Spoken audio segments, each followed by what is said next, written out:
Call to order the first budget workshop, July 15th, 2019 for fiscal year 2020.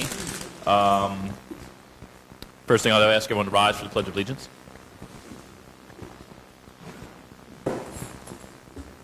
Allegiance to the flag of the United States of America and to the republic for which it stands, one nation, under God, indivisible, with liberty and justice for all. Can I get a roll call? Commissioner Pensurga, Here. Commissioner Romulus, present. Commissioner Mac McCray, Here. Vice Mayor Justin Katz, Here. Mayor Grant, absent. There is a quorum. Thank you.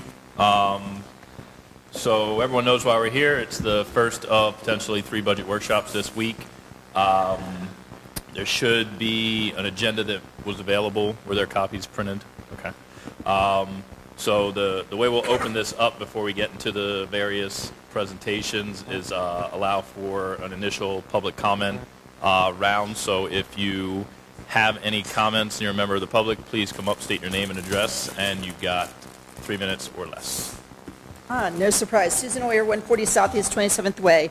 I like the direction, hopefully, that the police department's going, where we're starting to put more cameras and more security into the parks, which I think is desperately needed. So I hope that's a direction that, we'll see as the budget comes forward. The other big thing I want to make sure we don't lose is there was talk a year or 2 ago about maybe losing some of the tennis courts, but we now have 2 top tennis players associated with our city, so maybe we need to make sure we're protecting our tennis courts. And my third thing is I want to make sure that we are putting enough money into the reserves, because the market's starting to soften. And I don't want us to be like we were years ago when I first started coming to these commission meetings, and it was just cut, because there was no money and dipping into the reserves all the time. And I noticed we've been on a big hiring binge the last couple years, and I want to make sure we're making the effort to put enough money into reserves to cover ourselves for any future downturn. So those would be the things I would encourage you to look at, is make sure that we're putting maybe even more into reserves than maybe initially planned, just to cover ourselves as the market's starting to shift a little bit. Thank you so much for your time.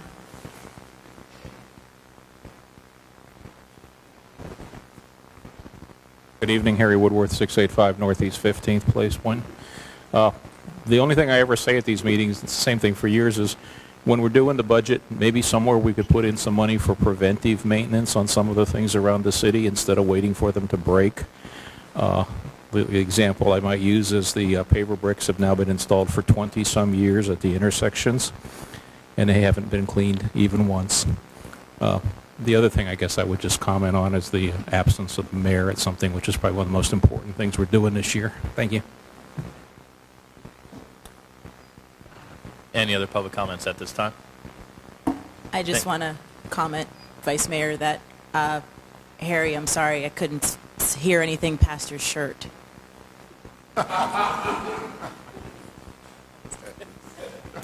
Vice Mayor.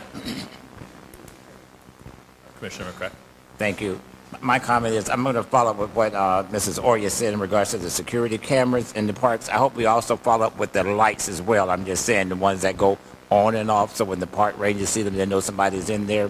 That's number one. And what else did she say? Tennis courts, okay, I'm good. But that's what I'm going to follow on right now. Thank you. Any other comments from the commission before we start? So what I'll do is I will turn it over to city manager and staff to begin presentations outlining revenues, expenses, millage, and so forth. Thank you, Vice Mayor. It's with our pleasure. We survived our budget preparation season. We're all still sitting or standing. But we present to you what I think is a good, sound budget this year.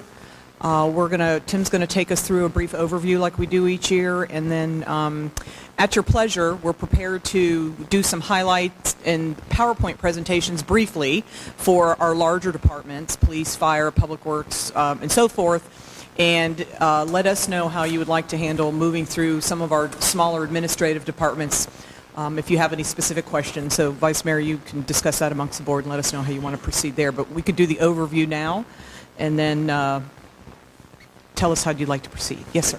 Thank you. Lori, I'm going to stop you even before we get started because this has been bothering me and I need to get it off my chest. Okay, in regards to resolutions and ordinance that we pass here for this city, because I know we got in here increases for police department, increases for employees, and it's bothering me. I'm just saying, when we put ordinance in place, resolutions in place, I'm one of those that feel like the city staff need to be up abreast of what is going on. They need to know what's going on, like curbing. I'm saying that community standards do not do curbing. PD is responsible for curbing.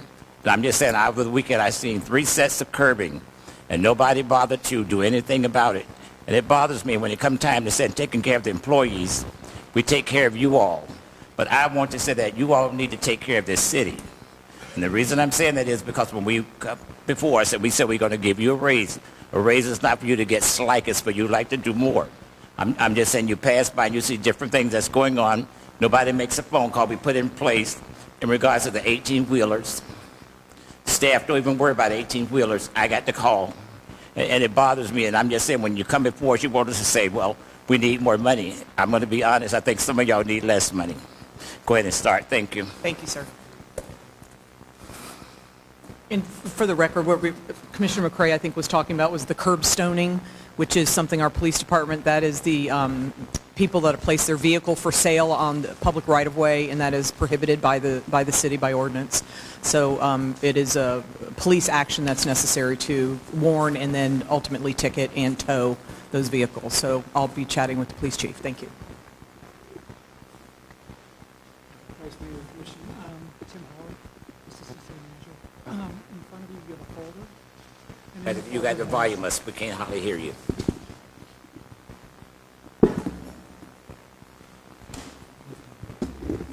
Is that better? Yes. Okay. You have a folder in front of you with a copy of the agenda, a copy of the PowerPoint. Both of those are available on the table for the public. We made some extra copies. You also have a copy of some information that Commissioner McCray asked me for, so you all have that. And then you have a copy of 2 resolutions that is part of the goal of this process for today and tomorrow that you'll eventually consider to adopt tomorrow. One is proposed resolution for proposed millage, and the other one is a preliminary fire assessment.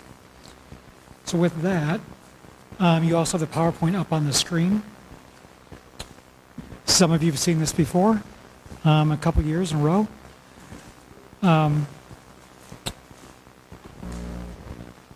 So the purpose of the workshop is to review the proposed operating and capital budgets for the fiscal year 2019-20 fiscal year, provide opportunity for comments from the public, approve a proposed millage rate, and approve a preliminary fire assessment.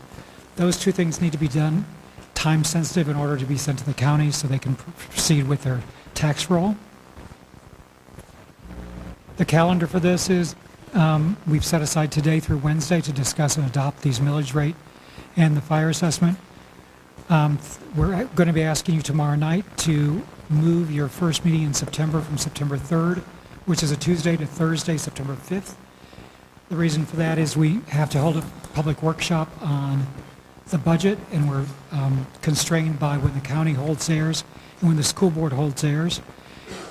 They already have, one of them is holding on Tuesday the 3rd, and one's holding on the 4th. So we are looking at the 5th. We're going to ask you to set a special meeting on September 10th at 6 o'clock before your CRA meeting to adopt a final resolution for the fire assessment. And then on Tuesday, September 17th at 6:30 at your regular commission meeting, you'll hold your second and final budget adoption and millage rate. So this slide gives you an overview of the city, citywide, on what you'll be adopting in September and the funds that you'll be looking at over the next couple days.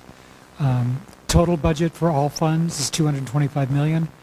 We tend for this exercise to focus on the general fund because the 2 things that you're adopting relate only to the general fund, which is the millage rate and the fire assessment. But these are all funding sources. You can see utility fees makes up 22.6%, property taxes make up 38.9%, capital and bond sources make up 15%, and transfers within funds, between funds make up 7.4%. This is the 225 split citywide based on the different funds: the general fund, the utility fund, capital, solid waste, debt service, fleet, self-insurance, golf, and then all other funds. When you look at the general fund overall by itself, the proposed expenditure budget's $95.5 million. 65.8 of that, it makes up your personnel services, which includes your pension cost, your salaries, your benefits, which make up about 68.6% of your budget. You want to look at the general fund per department or function? This slide tells you that you're looking at the police department at 32.6%, fire at 27.9%. Those are very standard when a city provides public safety services. Public works at 7.5 million or 7.8%. General government, which includes some building, P&Z, your development department's 3.37, recreation's 3.41, libraries 2.5 million, ITS, finance, and human resources. Excuse me, I'm going to stop you. Okay. I need to know for fire department and also for police department, how many employees do we have total? Whether they're sworn or however y'all, how many bodies we have? Yeah.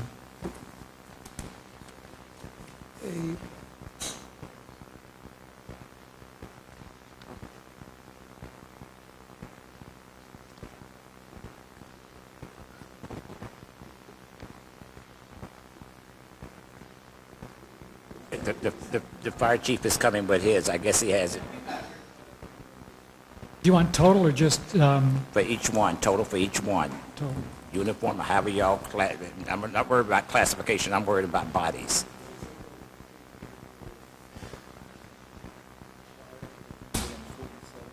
Total for fire is 147.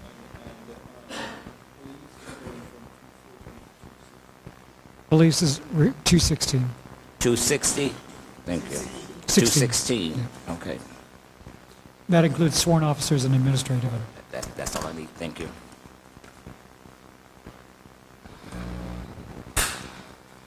Okay, this slide shows you that the requested general fund budget has increased 4.8 million or 5.3%. Last year, the amended budget was 91.1 million.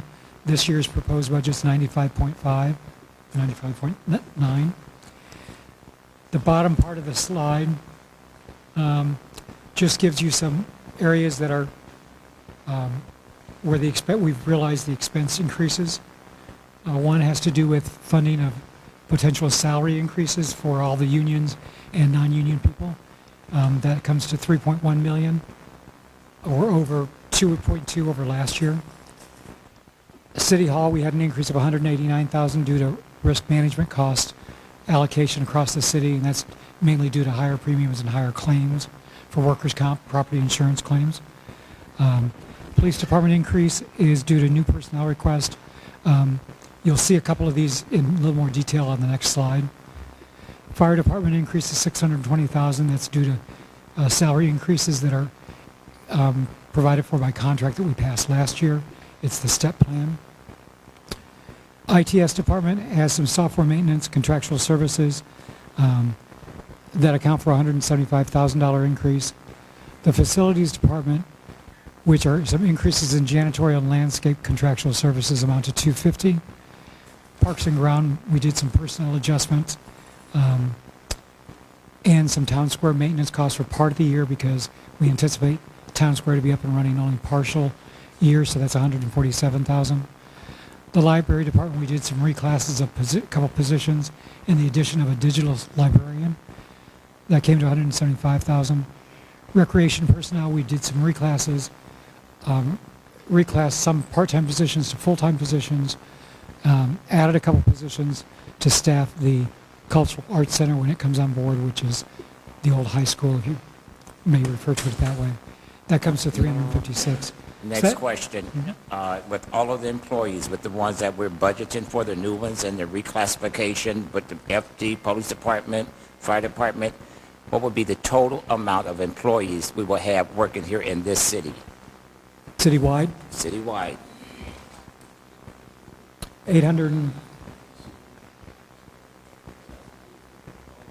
840, all funds. 840? All across the city. 840? Yep. That's what I need to hear. Okay, the acoustics in here are bad. I'm not I'm being sorry. funny. Y'all can just holler back at me. If I holler at you, it's fine. Okay, thank you. 840. And I apologize. It But could be my voice. okay, before we went on this budget thing, I'm just saying years ago before this crunch, what was the largest amount of employees, Lord, we had here in this city? Because I think we had way over 840 one time. 900 and... We had over, right close to 900, a little over 900 back before 9. Oh, okay, long as I know we had a little over 900, okay. We went, over about 5 years, we lost about 200, almost 200 employees. Yeah, through okay. Attrition and layoff. Got it. 905 in 2010. 905, thank you.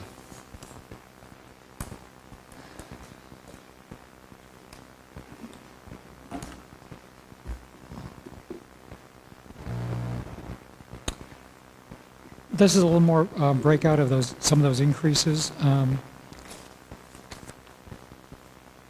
The funding of the raises for the police, which we are still in the final negotiations, 1.9 million. Raises for all the other union contracts and non-union people come to 1.1 million. We outlined some operational costs that that are included in the budget due to Town Square coming online for partial of the year. Some security contractual services, facilities, which is janitorial landscaping, parks and grounds and street maintenance, recreation, which is additional staff and operating cost, some network infrastructure that we need to do for our computer system. The digital librarian comes to $80,383. In the PD, you as a CRA board, my understanding last week, considered and concur right now to add a couple staff to the NOP program. So those costs will be in. We have to go back and tweak our budget now that you've talked about it at the CRA. But that's one community service officer is CRA funded and one police officer will be CRA funded.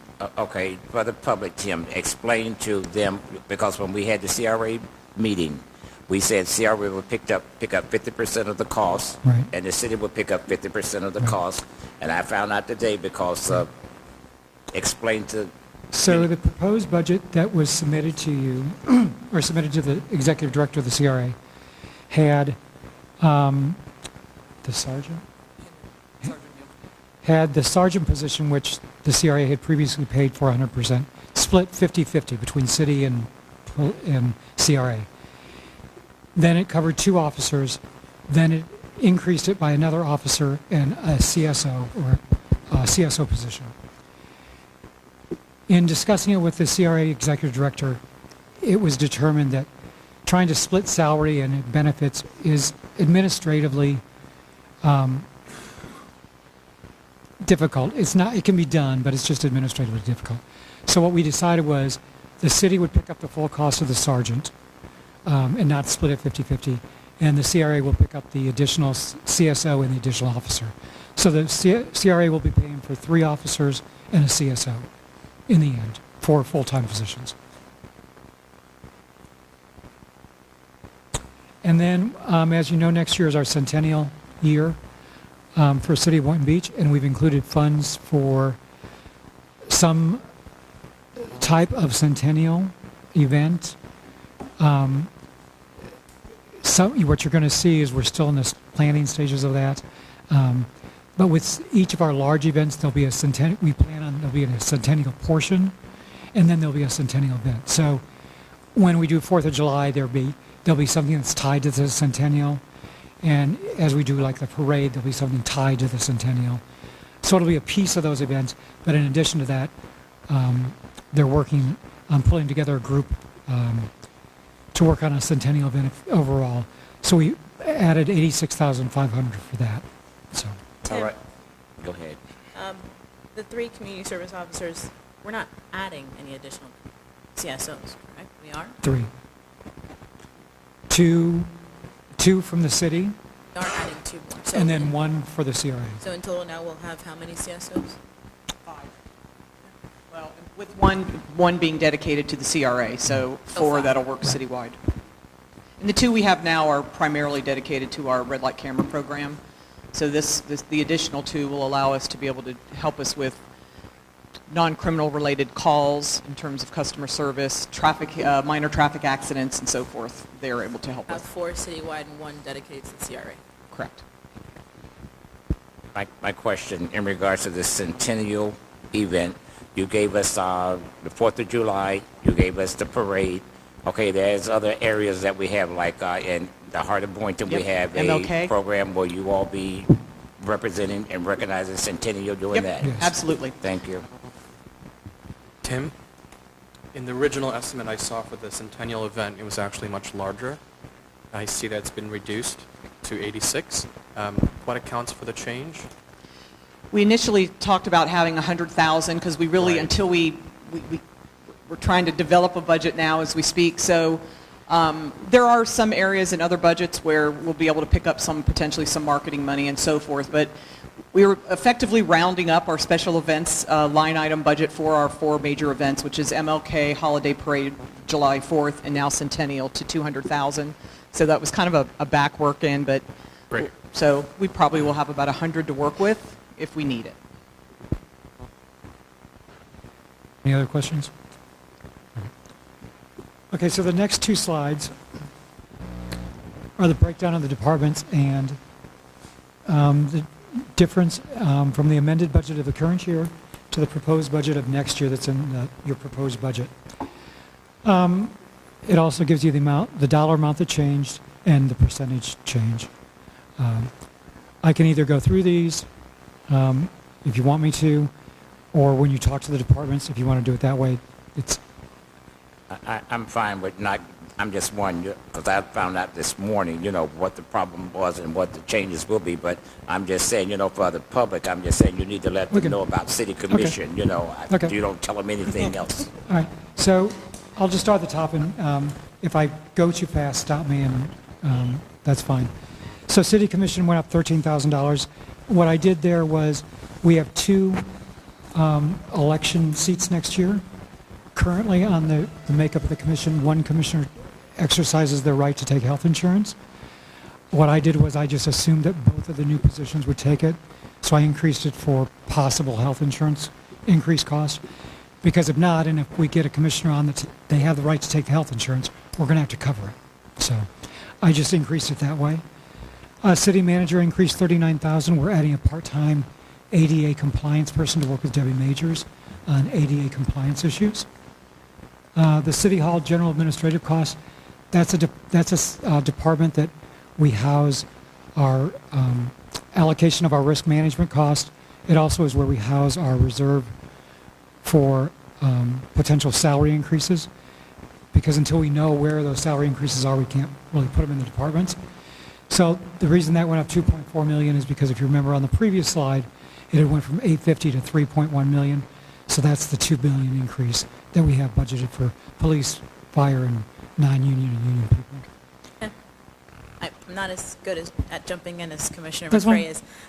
I just wanted to ask for staff to have the part-time 88 person to introduce themselves tomorrow, because I believe they sent an email to us, but I'd like to meet that person in person if that's possible. Ted will be accepting a proclamation tomorrow night at our Okay. commission meeting, so you have the opportunity to meet him. Fantastic. And Rosie. Pardon?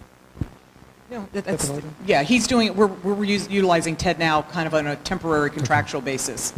But ideally, if he's interested, we'd keep him on as a formal Okay, part-time so he's employee. not the part-time, but we're just creating the position. Yeah. Okay, got it. He'll likely slot into it. Okay, thank you. The next 2, marketing, communications, and special events, they'll sort of go hand in hand right now because Eleanor's overseeing both of them. So you see a little decrease in marketing, and that's because we took a part-time position and made it a full-time, but we put it under special events versus marketing. And you see the increase in special events, which partially is because of the centennial issue. where we budgeted the $86,000. Town Square project is going up $89,000. That's where we budget our annual payment for the buildings that we're paying for the new Town Square, the new city buildings. Also in there is budgeted cost to move us back into the new buildings next year. It also covers the monthly rent that we're paying on the temporary lease for 10 months out of the year, because we're going to move sometime during the year, and we're not sure exactly when. City clerk went down $99,000. That's because we don't have a citywide seat up, which is the mayor's seat this year. We have 2 individual districts, so we don't need as many number of polling workers to man those positions. I'm having problems right now. I didn't hear all that. I'm sorry. Say it again, because I need to know why are we losing employees in City clerk? No, it's poll workers, because we don't have a poll city workers. poll workers. Okay. Which work during the election, Okay. since the 2 seats are up in our individual districts. Finance goes Tim. up for, Even though it's individual districts, don't we still have a citywide election because of the presidential preference election? Not till March. Right, that's a different date. That's a different So date. we'll be sitting, That'll we'll be be on co- our own for municipal election in March. So our presidential preference doesn't coincide with the presidential preference doesn't coincide with our municipal election? Why I'm wouldn't we thinking do that's that? August. When is the presidential primary, in August? I think Yeah. and the county runs all of that. Yeah. Not the primary, the presidential preference usually happens in March. Doesn't our election coincide with that? I don't believe so, but I'll check on that. If that is the case, then that does help us, because then the county gets to pay for all the poll workers and all the polling locations and the ballots and so forth. But I'm pretty sure we're on our own on March, but we'll check. I'll check. Okay. I don't know for certain. Just if memory Yep. serves me correctly, 2016, which was an election year, it was the same process where our municipal coincided with the presidential preference. So I would assume that that would be the same case for 2020, being an election year. That would be the same thing. So if that's the case, then I just saved us what? No, Nice. So You just scored a point. Yes. Yes, I'll take it. the primary calendar changes every year, subject to, I guess, the Democrats and Republicans figuring out the schedule. And just at a quick glance, it appears to say that it might be August. I'm not positive. Scheduled for March 17th. Never mind. That's our election. Is that Oh. our election date? Yeah. Yeah. Well, the second. Good. We just saved ourselves some money. Thank you. The least I could do. Yeah, but you're going all the time. I'm Yes. just alert. I'm in for the commissioner. finance increased $49,000, which is just general operating expenses to the department. Information technology, part of that is what we talked about before, was some software maintenance contracts, went up $173,000. Human Resources had some reclass of positions. They had a retirement this year, and they're realigning some of their staff. It went up $80,000. City Attorney went up $18,000. You have to look at the police. Hold it. Why did that city attorney go up 18,000? We're anticipating additional expenditures in 2 categories, related to real estate and related to labor activities. Thank you. When you say real estate, what do you mean? Transactions such as the acquisition or sale of property, mostly related to the Town Square project, but other properties as well, where the city is either transferring or accepting transfer of real property. So title work, attorney fees and the like. And labor is related, anticipating additional expenditures related to employment matters, grievances, things of that nature. So the next 3 departments are police, uniform services, which is basically road patrol, I think, administrative services and support. If you look at all 3 of those together, they're requesting to move some positions from one division to another. So you've got a division that goes down 1.9 million, another division that goes up 1.2, and another one that goes up 921. So if you look at the net effect, the police is going up about 200,000 overall, excluding the raises, which are over in City Hall. Fire went up to 620, and that's for the raises per contract. Community standards went down 38. That's because this year we budgeted for some equipment, which we won't be budgeting for next year. Emergency management went up 1,500. Development support, building and engineering all went up around 3% in each of those divisions. There's no new personnel. There's a couple reclasses of positions and general increases. P&Z went down 54,000 because they moved a position around. Economic development went up $16,000 due to general increases. Public Works admin went down 5,500 due to just salary cost. Facilities Tim. management went up 252,000. Tim. Part of, yep, You said economic development went up 3. What did you say? 16,000. Why did you say? I think they're just general increases. We can check and let you know. Okay. Software program for $15,000. And what's that software?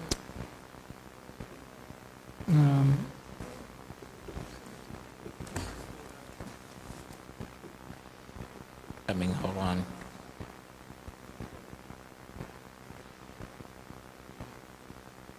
To do. It's for the strategic plan. Oh, it's software for strategic plan tracking. So, That's the first year we're acquiring this? yeah. And what's the intended purpose for tracking our strategic plan? Just what's the end goal? It helps us, one, keep track of it, keep track of being able to report back to the commission with milestones and are we meeting all of the initiatives? Are we getting them accomplished? So the software is quite detailed, a little more detailed than I would like to work with, but Julie and David love it. But it takes each initiative, it takes each priority that we have, breaks it down by the initiatives. Then all of the steps that we don't typically report out to, but we'll be able to, is what is all the stuff that goes into getting that initiative accomplished. Projects get broken down in phases, so it takes us down and continues to break it down. It allows us then to aggregate the data and be able to, again, one, keep track of it, then I can shoot it out to staff and say, hey, or I can at a glance look at it and say, hey, why are we so far behind on this one? Why, you set milestone timelines with it, and it just helps you track it better and manage it. So at the end of the year, or throughout the year, there's no surprises. You know if you're on target, or if you're not, and you know why. And then it'll help us improve me being able to provide you more regular information, get a little more engaged in it. Not that I'm adverse to tracking things, but what's our contractual obligation to this? Is this like a annual thing? I'm going to ask Julie, and I hate my back there, but Julie or David, tell me, is there are annual maintenance costs on it? After the first year? It's the annual cost.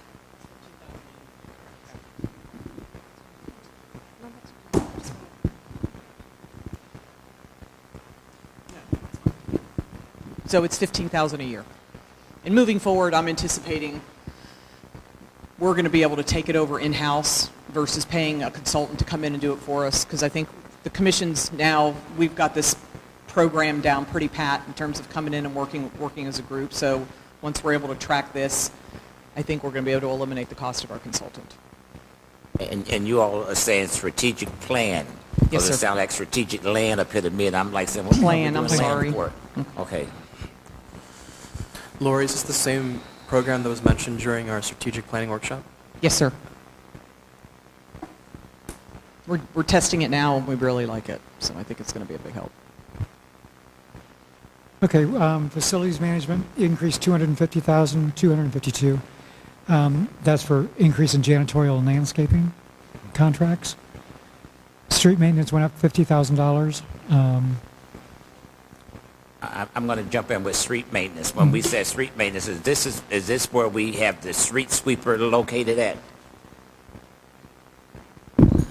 Yes, can I ask you, because we have specific little presentations by each of the department heads that can probably answer these questions a little bit better than me and Tim sitting here. It probably could. It is getting moved, sir, But my going take into is, fleet. If it's a street sweeper, I'm trying to figure out, why in District 2 I don't see more streets being swept.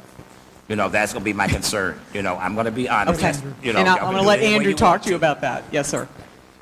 No, we're yeah, let's go through. We won't allow them to do that. I think they're very brief presentations, but it'll be very helpful. Okay. Parks and Ground increased to 147,000.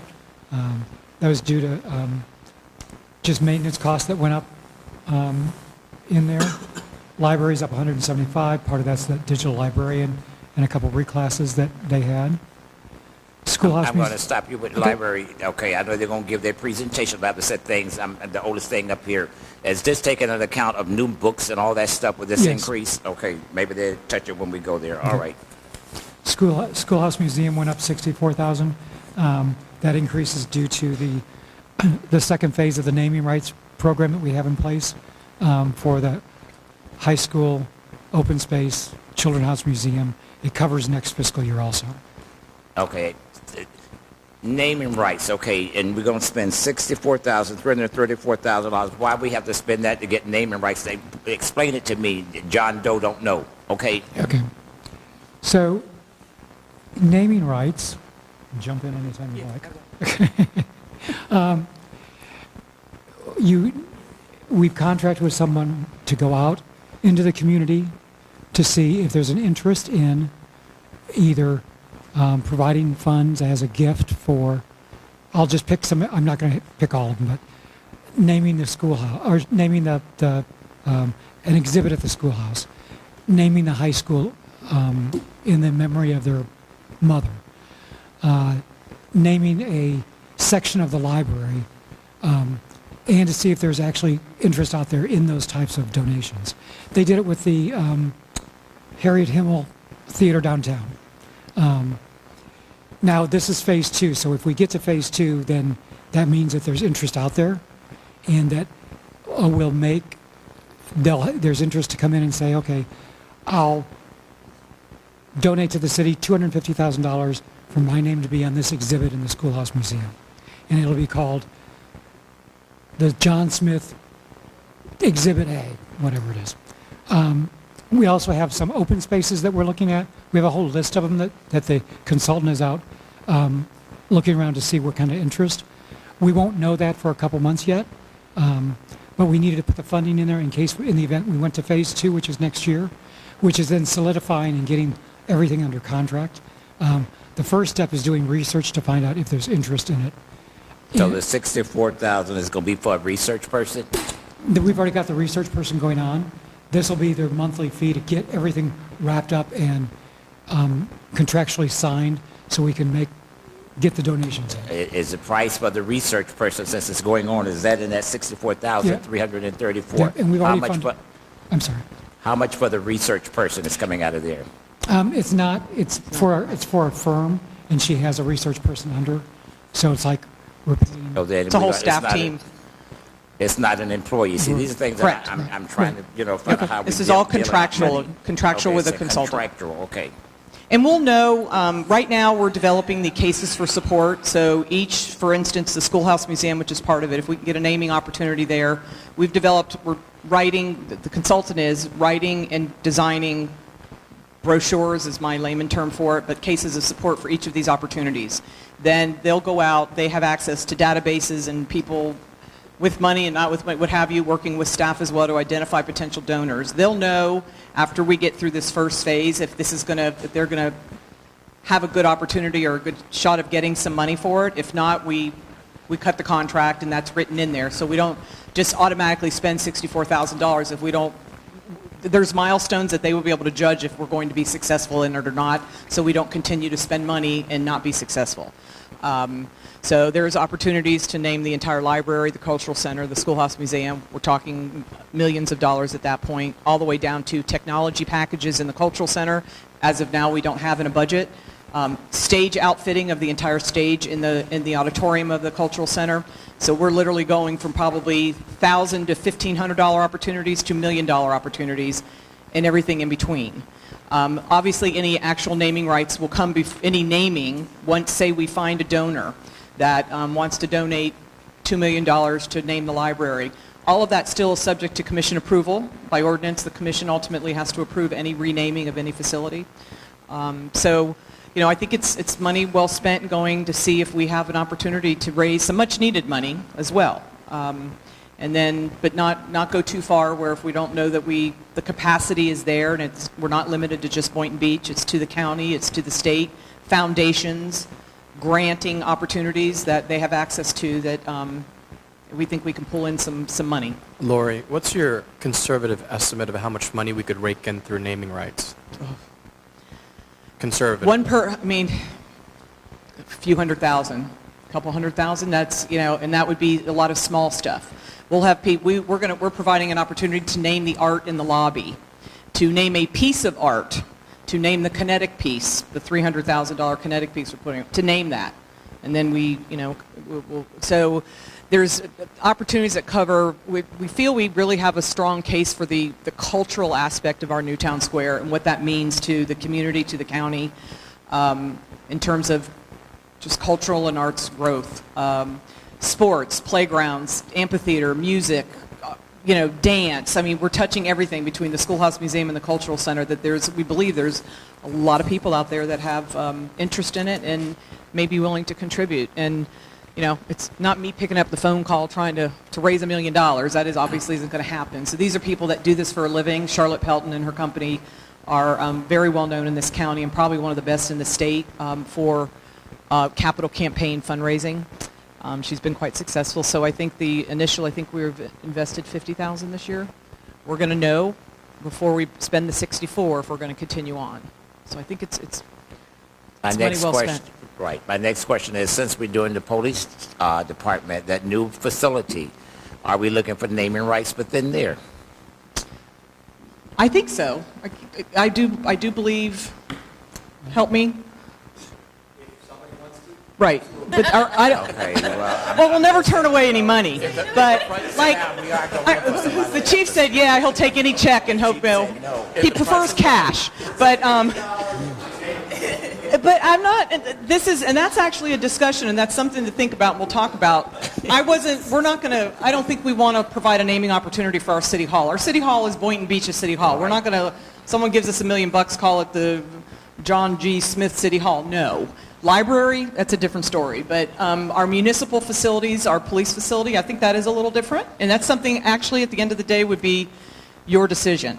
So if that's something you are interested in, we'll pitch it. Absolutely. Okay. What I'd like to know is, as these funds come in, what fund would they enter? Where would we deposit them? How would we use them? So how it will work is the actual contract with Charlotte Pelton is with the museum because it has to be a nonprofit. So the funds will flow to the museum, and then the museum will, once we close down the campaign, the funds will be transferred to the city. Now, some of them may be what they call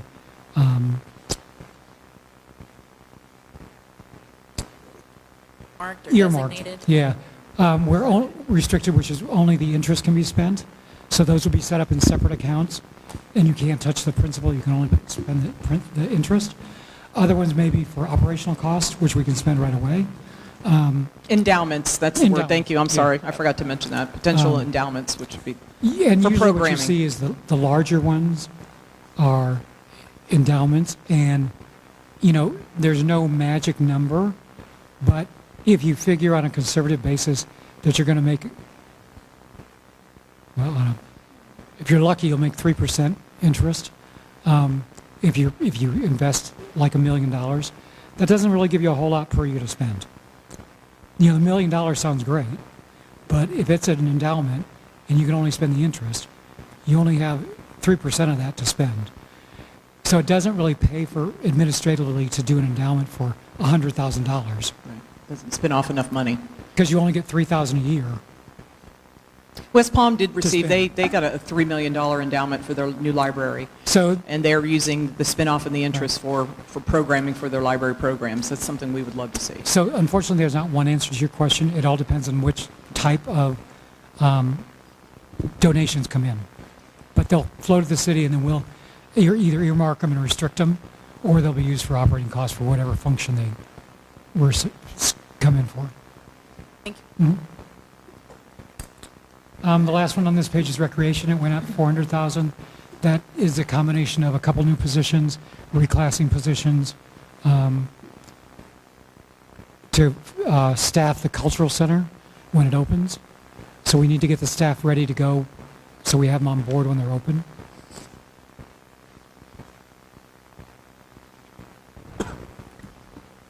So, I'm yes. going to stop you. Since we're talking about this cultural center and the schoolhouse children, the old High school? schoolhouse, when do we expect that to be open? We're shooting for early November. Of this year? Yeah, of the of the old high school. Yeah, or the Yes, high sir. school? And still be challenged with parking. So we won't be being able to do much heavy programming, but it will provide us a much-needed opportunity to get the building up and running and start and get it programmed, because we still will have issues with the construction going on around it. So we won't be able to, unless people want to do off-site parking, to have a wedding there in a construction site. So it'll be a little bit. Thank you. This slide on page 12 shows a breakdown of the funding sources in the general fund. I'll just take a moment now. Two things. We are recommending to leave the millage rate at 7.9, and we're recommending to leave the fire assessment at $120 per residential unit. So we're not asking for any increases in those two sources. You'll see on this slide at the very bottom, we are asking for a fund balance appropriation of $1.3 million for this year. As we discussed before, we have a large amount in here for potential raises. So in order to fund the services that we're providing, few additional staff members, and the raises, we're in need of a $1.3 million out of the fund balance. And that's coming out of reserves? Out of reserve. Thank you. This is what Mrs. Oya was talking about. Okay, now let me go ahead and jump in. When we went to classes and stuff, and they told us that we need to have X amount or so much money set aside for the city to be sound. What is that percentage rate again? We have our 10% minimum emergency reserve, which will be $9.5 million. That remains untouched, pending a disaster of some sort. And then right now, what we will have above that for what we call unappropriated fund balance is approximately $7 million. So we're going to be in good shape. $16.5 million available in reserve should something catastrophic occur. Okay, thank you. And I know that the chief may talk about it a little bit during his PD presentation, but or maybe not, because one of the discussions, and I think one of the larger impacts on the budget this year is a much-needed wage adjustment in our police department. We knew that going in; it wasn't a surprise. We knew. I think there is a national crisis in hiring law enforcement personnel. One, how many people want to be one? Two, it's a tough job in today's world. We have found over the past 2 years that our wages and benefits have fallen low compared to our neighbors and our neighboring communities from a competitive standpoint. Right now, the sheriff's office as well as the school district is on major hiring campaigns, and they have very actively, we've lost several personnel to those agencies. Starting salaries, for instance, at the sheriff in Boca Raton is the second probably highest paid in the county, or $70,000 a year as a starting salary for an officer. Boca is also offering, I think, starting bonuses in addition to it to get people. Our wage, I think and Julie's going to yell at me for not guessing, but I think we were in the low 50s, if not high 40s, low 50s in our beginning wages, and this will adjust our starting wage probably into the high 50s, which is more normal. We can't compare ourselves to Boca Raton. We can't afford to, nor can most other communities in the county. But with what we're funding for the first year of a 3-year contract, the big hit is the first year. It's about $1.9 million will be required to fund the pay plan. And then I think over the next 2 years, somewhere around $400,000 or $500,000. It's about a $3 million package when all said and done in additional salary. So that's not an anomaly. It's something we knew we were going to get hit with and knew it was coming, and we've just worked well with the PD to phase it over 3 years so it doesn't totally kill us. But it's something that needs to be done. All right, my take is, this was why I requested you all give me this information on how much we had to go through. Like this year, we're going to be doing 1.3 million, but for the fiscal year 10-11, we did 2.2 million. 11-12, we did 2.1 million. 14-15, we did like 3.8 million. So this year, we're doing just 1.3. This is not as high as we have been. It's the lowest we. This is going to be a low number. This is the information I requested you all to Yes. give me. Ideally, we don't want to be doing that at all, I for know. me to provide you a balanced Ideally, we budget. shouldn't And be last year, doing I that. was able to. This year, Okay.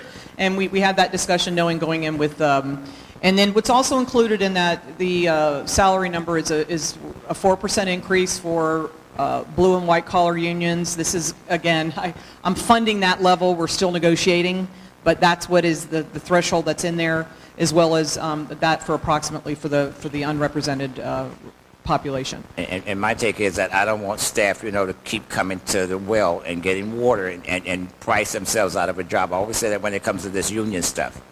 And it's going to happen sooner or later. I might not be here, might be got my wings on and flying, but you're going to come here one day and we're not going to have money to pay people because of the salaries that keeps going up and up and up and up and up. I see the two back there laughing, the two chiefs, but you know how unions work. I'm just saying, you come to the well and the bucket's already gone. I'm just saying you're just dropping the rope in. I think they were laughing at your wings comment. Oh, I'm going to get my wings. I'm going to go buy them. Anything else? I just wanted to praise city staff and the leaders of the unions for working towards fixing, the PD situation, because I draw a lot of parallels with my other position as the teachers union president, and we face a similar situation on a massive scale locally where we hire 1,000 or 1,200 new teachers a year, and a lot of that has to do with not having competitive salaries, not with other school districts, but with every other profession with a comparable education level.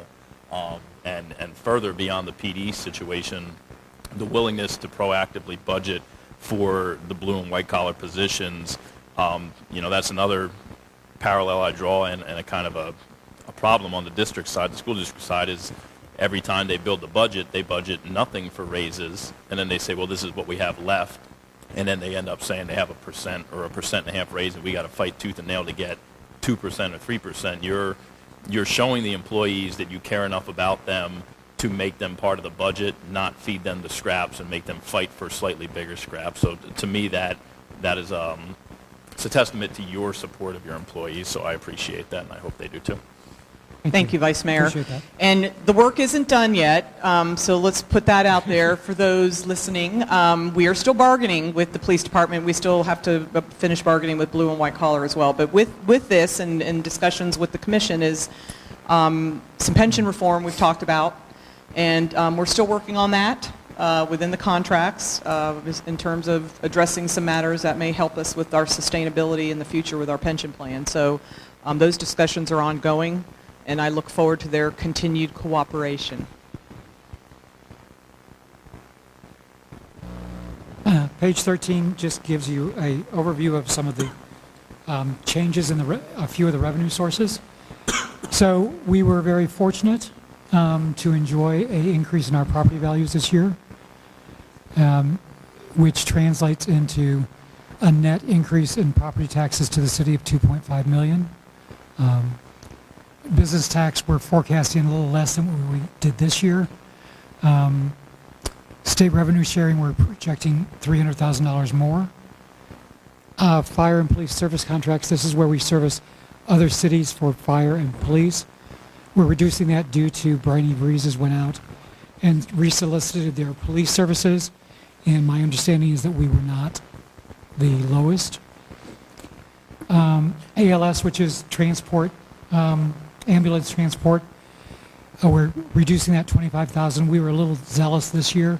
We increased it like $700,000, and we're just not hitting that mark. Tim, could you explain the reduction in the business tax revenue? The reduction or the non-growth? The non-growth of it? Yes. It's just a function of what our experience has been this year. It doesn't mean that there's not businesses out there that aren't licensed, that should be licensed, that are revenue that we are entitled to. All we can do is base it on current collections over the last couple of years in forecast. And the forecast just isn't keeping up to pace to the 1.75.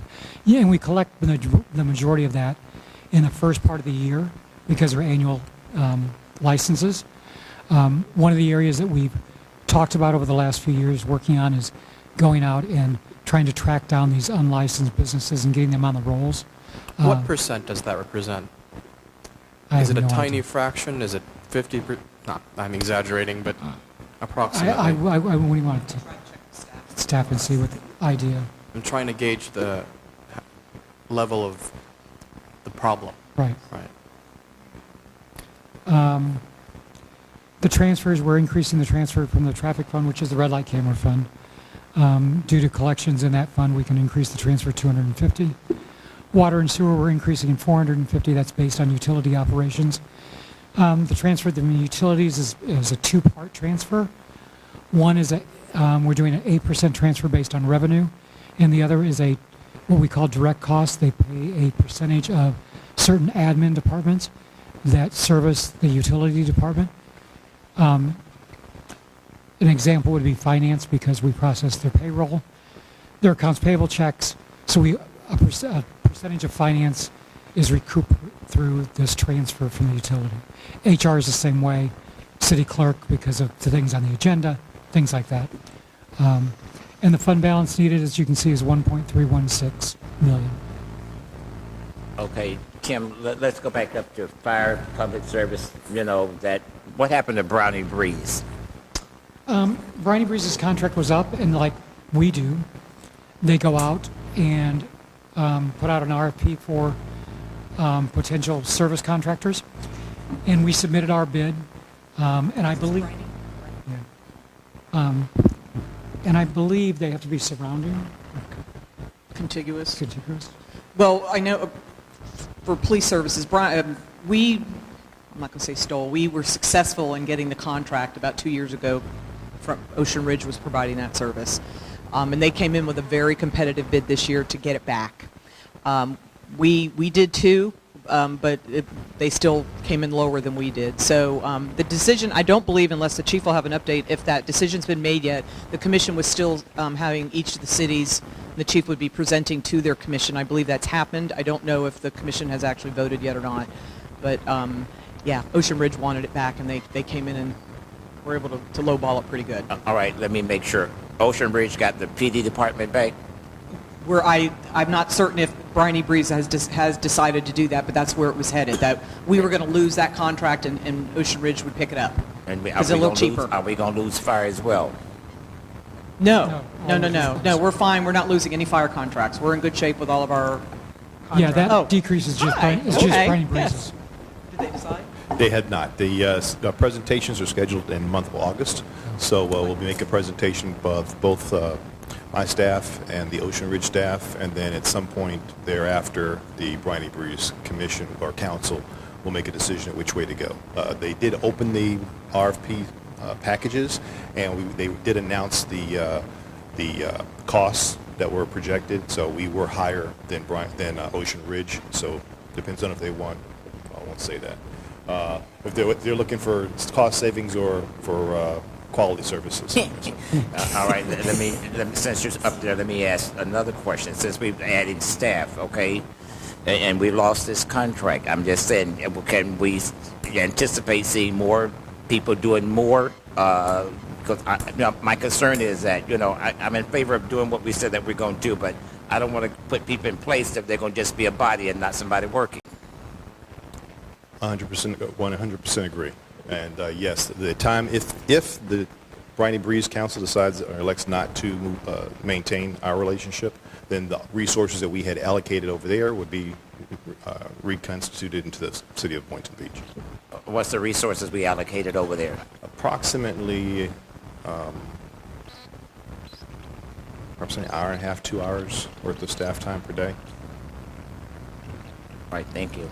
Chief, do you know by how much they undercut us? Don't use that word. Oh, can look it up. Outbid, whatever. I can look it up. I don't remember if that's off the top of my head. And what is the amount annually that we were bringing in by having that contract? That's not the accurate amount right there. Right, No, Sam? that's the net value. The It Briding was Breezes close to contract was 200. 203,000.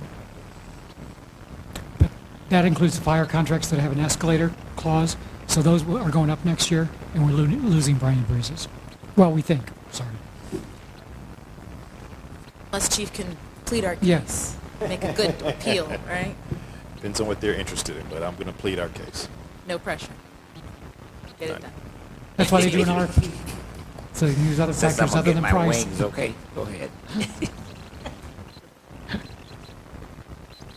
All right. Next slide is just a recap of your fund balance over the last 10 years. And the blue line is the total fund balance that was available in the general fund at the end of each year.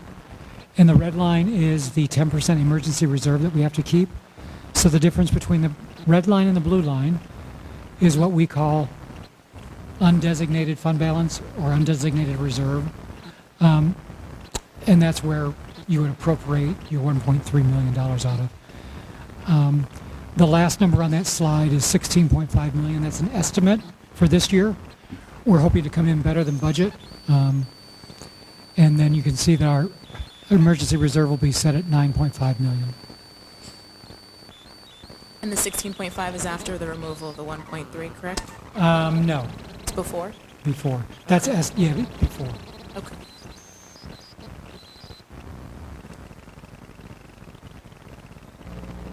So this slide is the one that everybody loves. So we're required by the state to calculate what they call a rollback rate for property taxes. And the rollback rate is the millage rate that you would set if you wanted to collect the exact same dollars that you collected this fiscal year. So when property values go up, your rollback rate goes down. When your property values go down, your rollback rate goes up. So you can see on this slide that our current assessment is 6.1 billion for this upcoming fiscal year. At the very bottom, you can see last year's taxable value was 5.7 billion. So that was the increase that we enjoyed for this year. It's approximately a 4.75%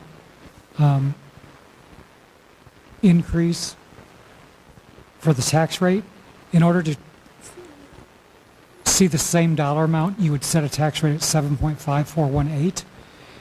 If you would do that, from the previous slide where I said you would enjoy a net increase of $2.3 million, you wouldn't enjoy that.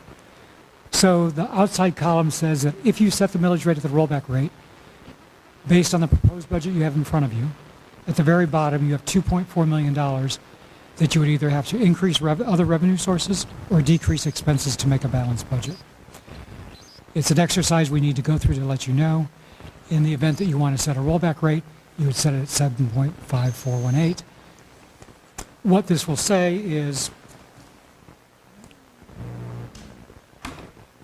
we have to do an advertisement in between the first and second public hearing in September. That advertisement will say that there's no rate increase. Of 7.9, it remains the same, but there is an actual tax increase of 4.75 per the state trim calculations over the rollback rate of 7.5418. Citywide values increased an average of 7.2%. Reminder, that's an average. Some properties went up over 7.2 and some went up less than 7.2. And then the commission, we're looking for the commission to adopt a proposed millage rate during this workshop. Page 617 is very small, sorry about that, is a list of all the funds that you will be adopting and all the funds that are represented in this budget presentation. Also, as a disclosure, we'll be tweaking some of the numbers between now and September. One of the things we received the day that we published the proposed budget was the property appraiser reassessed tax values. Ours went up slightly. CRA went up slightly, so we have to go in and recalculate those amounts. The state hasn't issued all of their estimates yet for the state revenues. Those will be coming in this month. I already mentioned the 2 additional officers with the CRA that are going to have to be added into the budget. We'll tweak those between now and September. And I got one, also, what we don't have in here yet, but we'll be adding about $21,000, the commission concurs, to our school crossing guard line item in the police budget.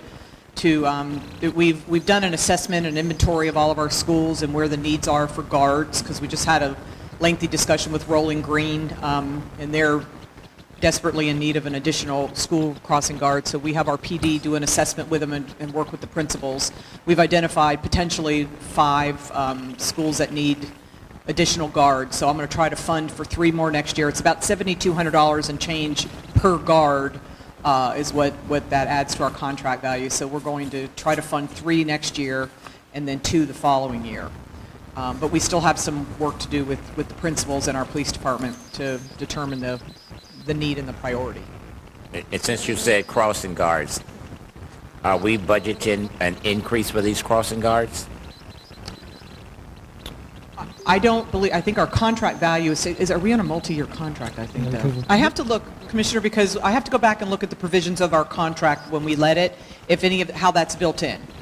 So if I can get that answer for you tomorrow, I'd like to do that. So this is a list of all the funds.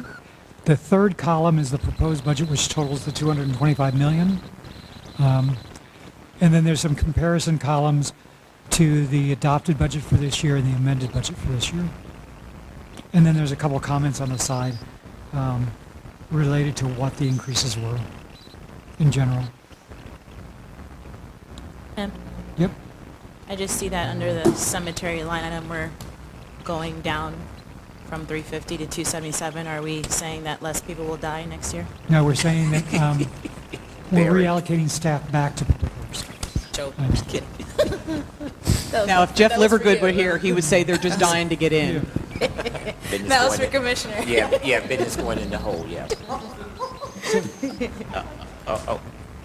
So that's the end of the presentation that I have.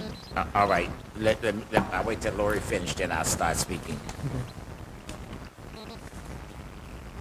Okay, my take is for the city manager. When the overall budget came in for the entire city, before you cut anything, what was that amount? How much did you cut from the budget before you gave it to us? Let me say it like that.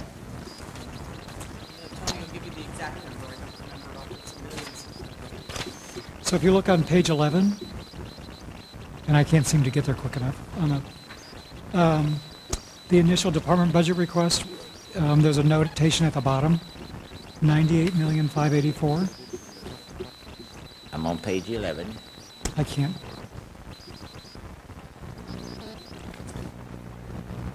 Okay. At the bottom. Okay, thank you. Do you see it? Yeah, I got it now. So that was what was requested. Yeah.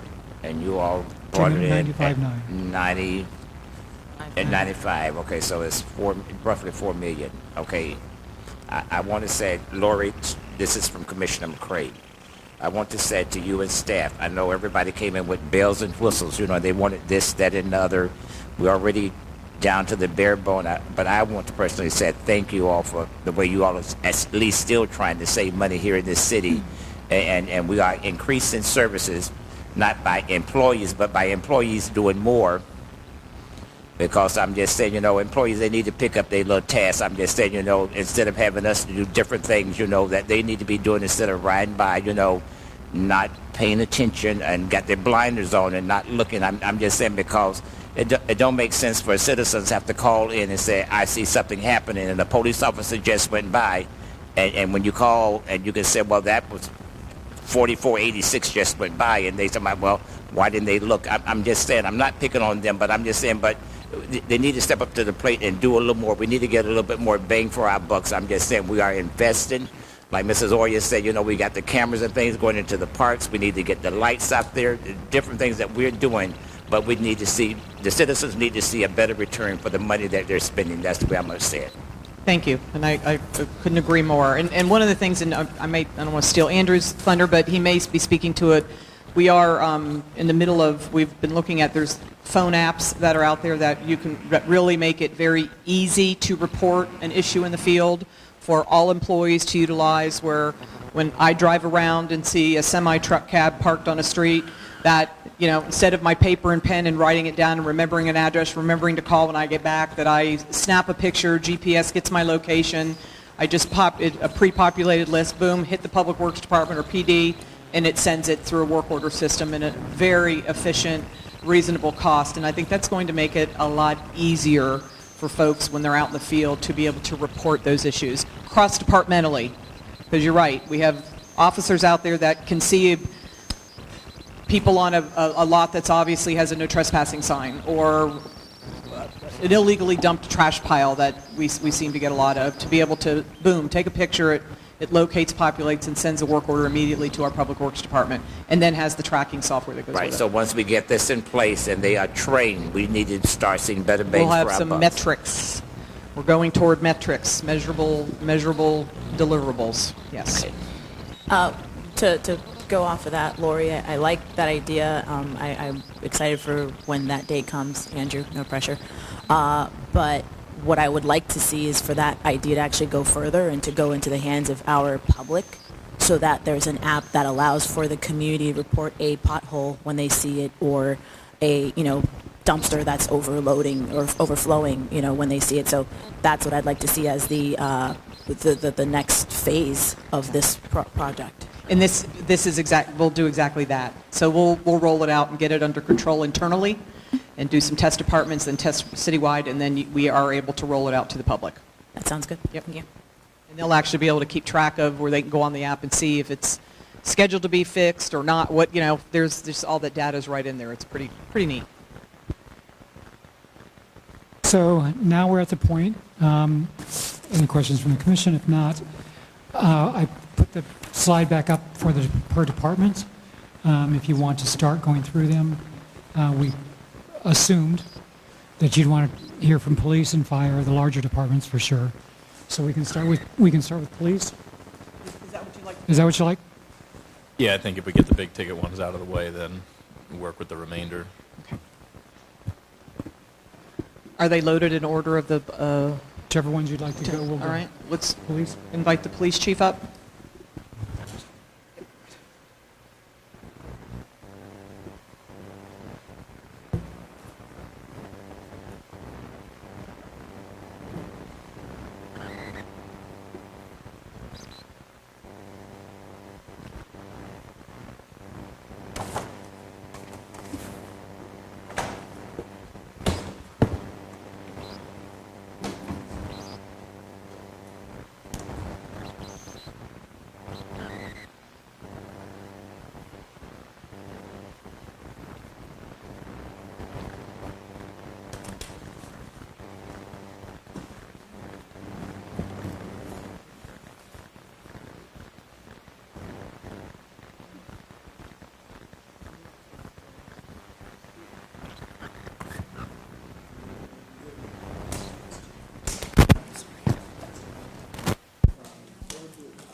We have a paper copy coming your way too. Thank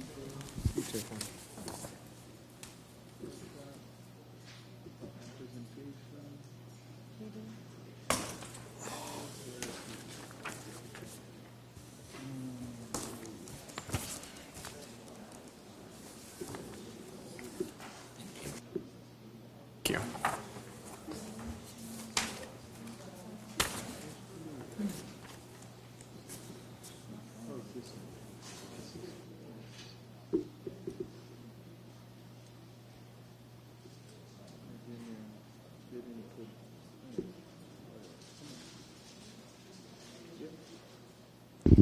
Chief, do you have your top hat and cane? You might need it. I got my tap shoes on. Good afternoon. Michael Gregory, Police Chief. I appreciate the opportunity to speak with you this afternoon regarding the proposed police budget. Very nice.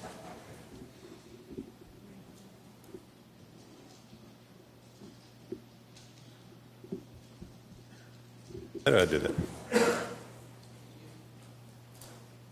Okay.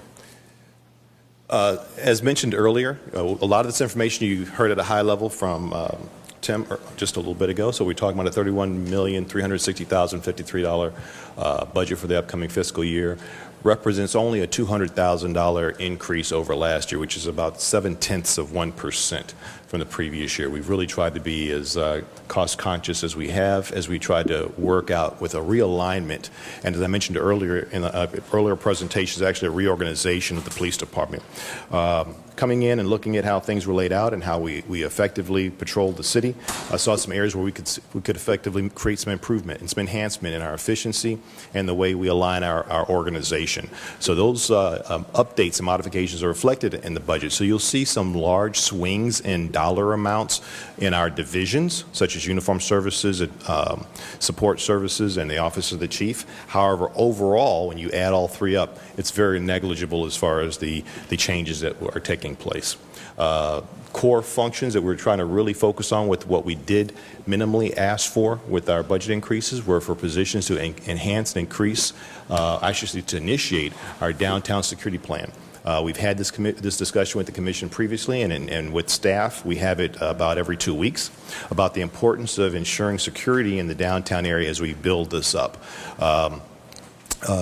The Town Square project, as we all see, is finally coming out of the ground. The high school is coming online in a few months, and there will be much more presence and activity circulating down there. We want to ensure that folks feel comfortable, they feel safe, that there's visibility of officers in this area, and these budget requests are intended to help us facilitate those goals. So we're looking at 3 CSO officers, community service officers, one of which would be funded by the CRA, and 1 full-time police officer, which would be funded by the CRA.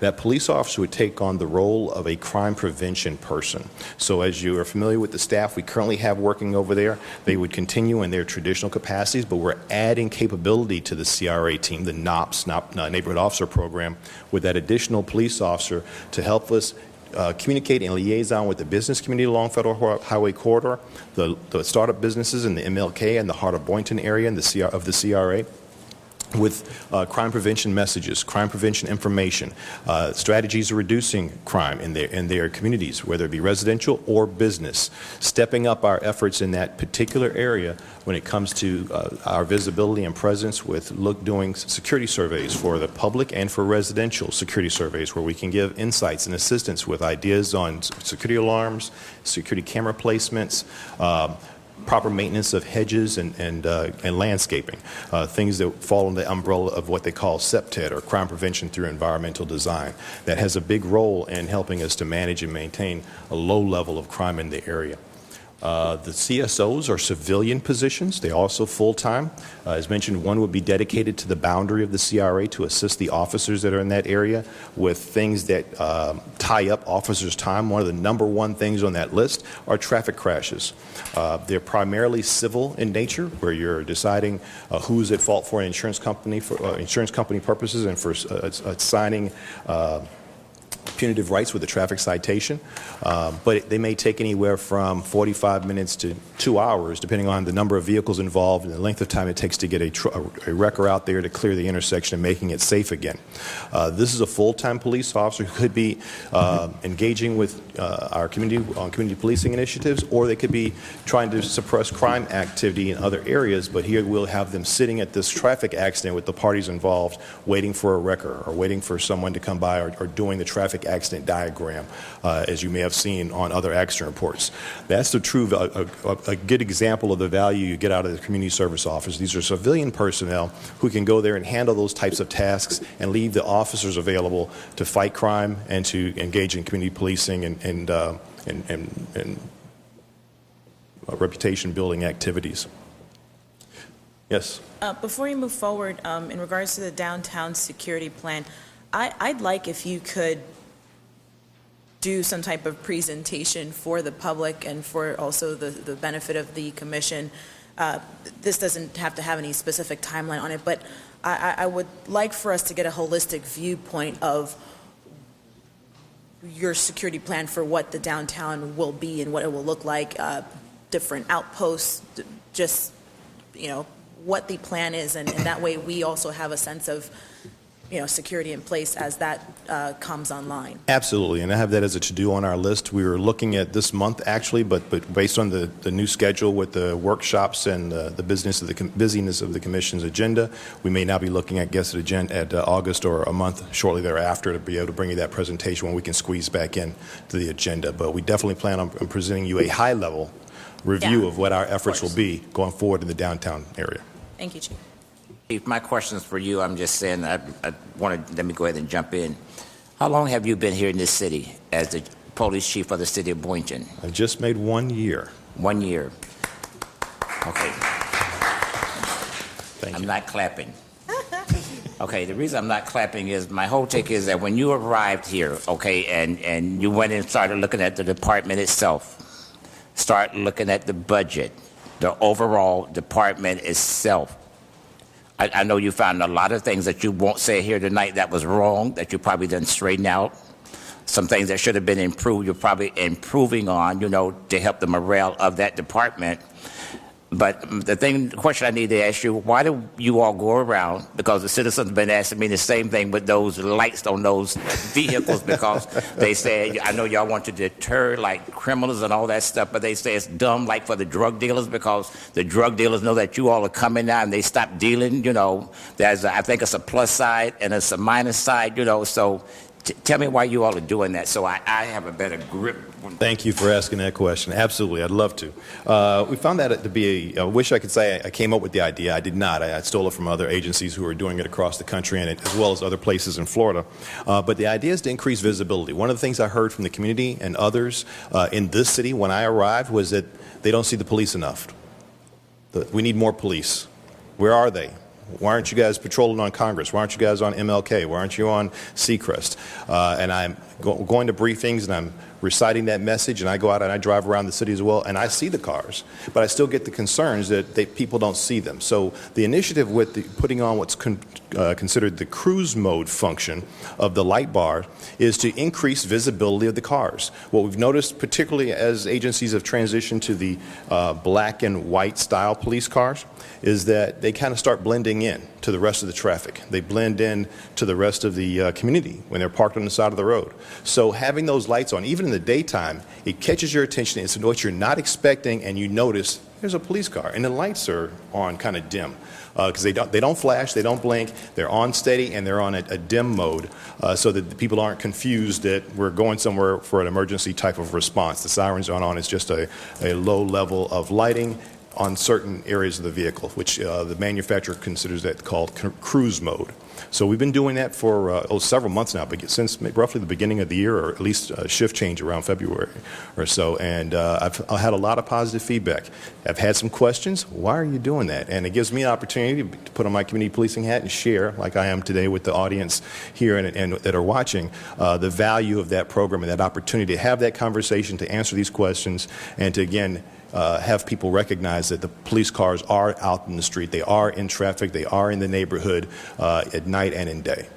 Let me ask another question. When we make phone calls in, the people who receive the calls, non-emergency, when we call 732-8116, who trained those individuals to answer those telephones?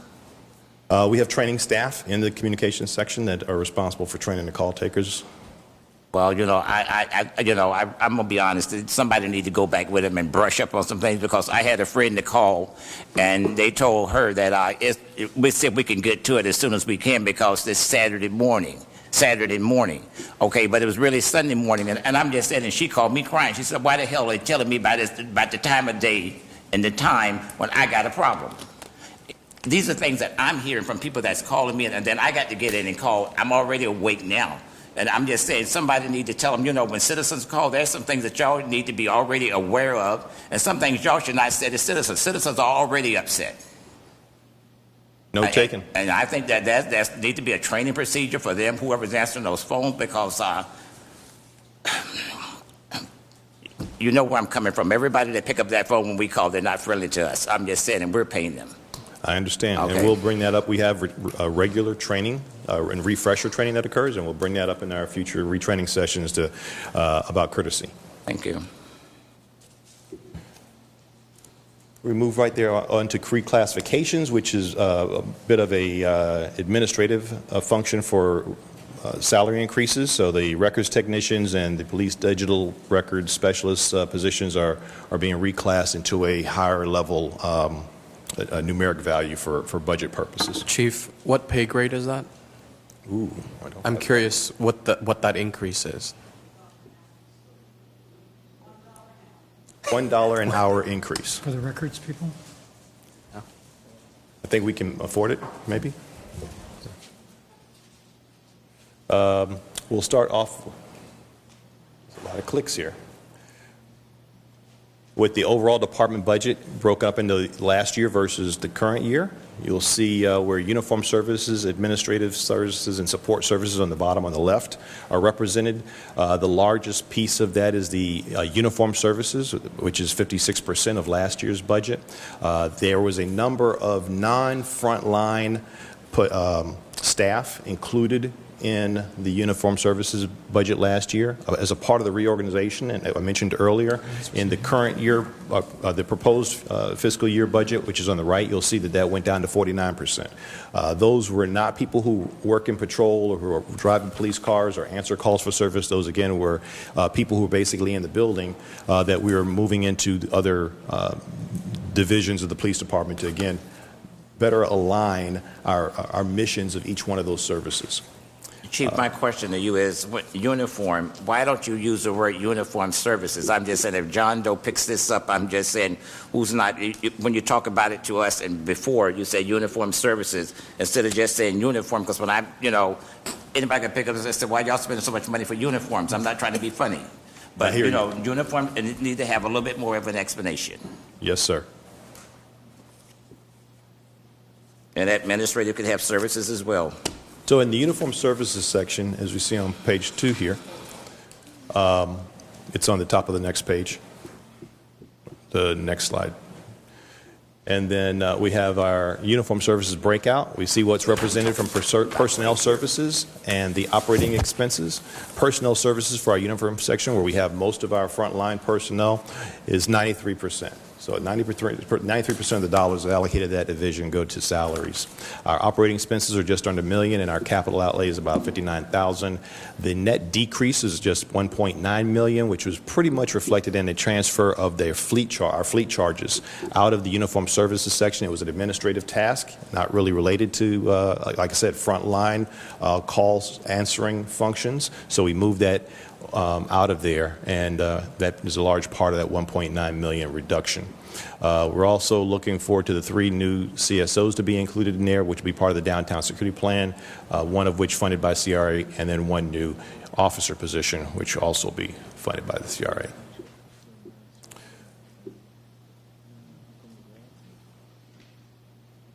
Have the Office of the Chief budget, which last year's budget was referred to as administrative services, and this year we're referring to as Office of the Chief. That's where many of the administrative functions have been moved over to.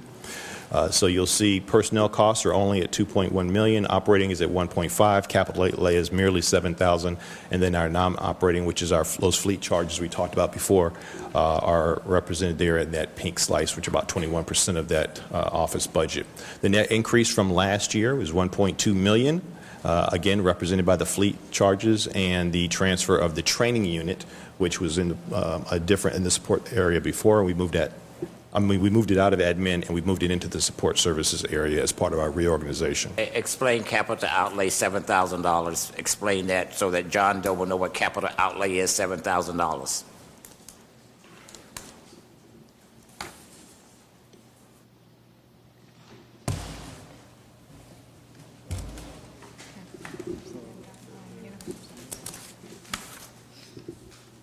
When we look at the line item, generally speaking, the capital outlay for budget purposes represents equipment purchases over $750. So when we have those in a particular budget, they go to that line item for capital outlay. Do you want more specific information? If I have a specific, you can go. Okay. So I'll just jump in. Okay. It includes $2,000 for computer video production software, a new laptop and a new computer, and some miscellaneous furniture for unforeseen replacements for $2,000. That's back there in my book. I'm just, I got it, but I'm just saying, when John Doe see it up there, they don't Right. understand capital outlay. What are you outlaying? I know we keep keeping things brief, I know. but sometimes it's too brief. Okay. Go ahead. Support Services Division is up next. We see that we're looking at $9.5 million in personnel costs. That's about 85% of that entire budget for support services. In the support services division, we maintain our communications section and those personnel, as well as all of our investigative units, major crimes and property crimes. Their operating expenses are just over $1 million, or just under $1.5 million, and then they're looking at a capital outlay of $244, which is the same type of equipment we saw in the previous area. The net increase is about $924,000 over the previous year, which again is a big part of that reorganization that we talked about, moving folks from one division to another division. We have some annual increases for software maintenance.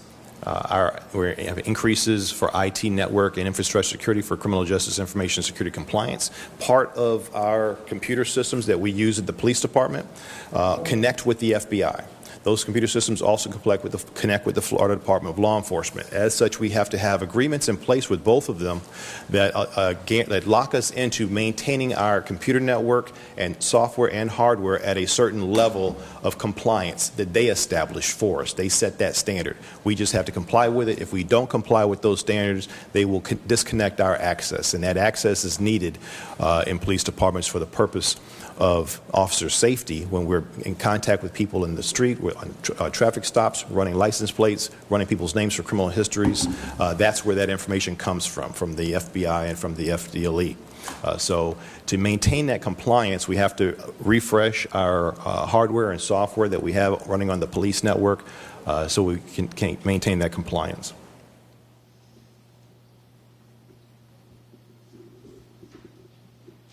Finally, in summary, the overall expenses that we're looking at, again, about 83% you see of the overall police department budget, the $31 million, is represented by personnel services. I skipped over one. Green is 83%. And that comes out about $26 million of our entire budget of the $31 million is just salaries and benefits. Our operating expenses for the police department, or for the proposed year, is just a little above $4 million. Total capital outlay of $300,000. Changes as far as FTEs, we're only asking for the 2 CSOs in the general fund, the 1 CSO out of the CRA fund, the 1 officer out of the CRA as well, and then the changes you've seen from slide to slide are mostly impacted by the reorganization of taking units out of one division and putting them in another one and moving them back and forth. And then, of course, the cost for our CJIS compliance, criminal justice information security compliance requirements, represent another large portion of what is in that $218,000 for increases in this coming proposed budget. I'm going to be the first one to say thank you. What is the mission statement of the police department here in Boynton? Very good question. I'm glad you asked that, because we're in the middle of going, as you probably have seen, your values statement, our values survey that has come out. We're in the middle of modifying it. So right now, for purposes here today, you'll say that our mission statement will be to reduce crime in the city of Boynton Beach using community policing initiatives. But I'm going to be making some modifications to that statement very shortly once we finish compiling that values survey. So we've surveyed the commission, the city managers.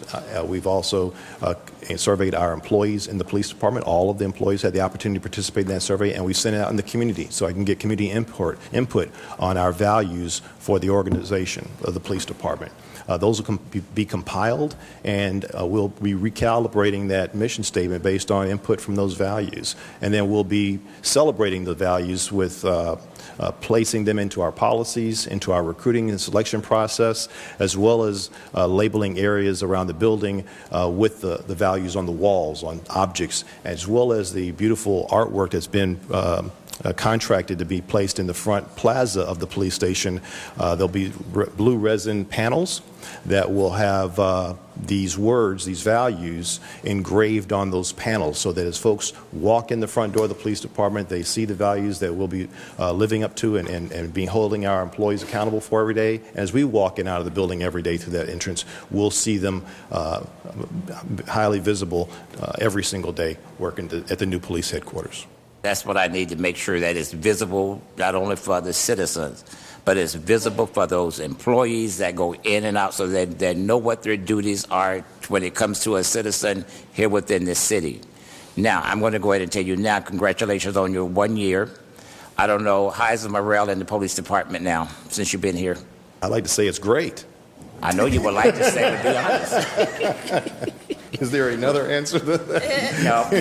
I haven't heard anything negative. I'm just saying, but you know, I have seen some improvement since you've been here, and I do still wish you the best. I'm one of your greatest champions, you know, and I'm also one of your greatest critics. But I say, in order to champion somebody, you got to at least know what you're championing and then know what you're criticizing. I'm glad that you can take constructive criticisms from, I like to say, from one of your friends that sits up here. Thank you, sir. I greatly appreciate it. I appreciate the cooperative relationship I've got with each of the commissioners and the mayor, and how closely you work with me on your input for what we should be doing right in the police department. Thank you very much. Thank you.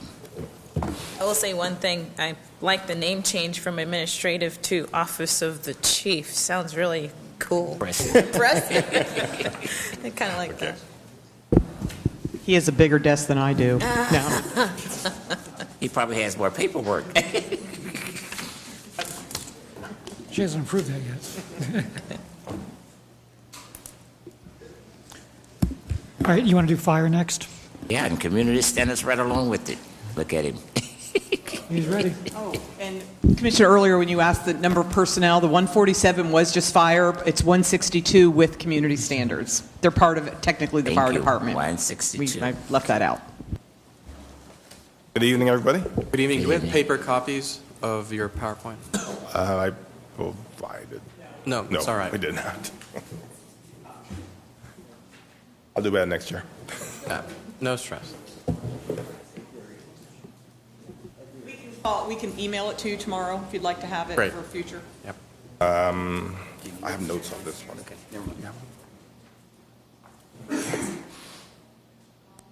Sorry about that. We provided them. I didn't make copies to bring to the meeting tonight. It's a quick presentation, only about 12 slides, so let's get to it.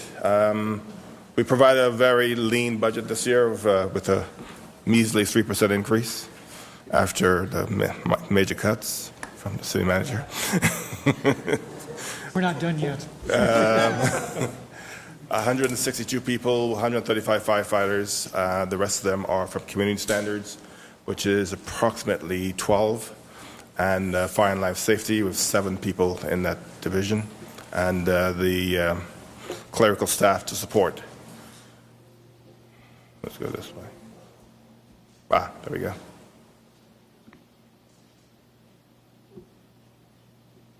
I think it just messed this up.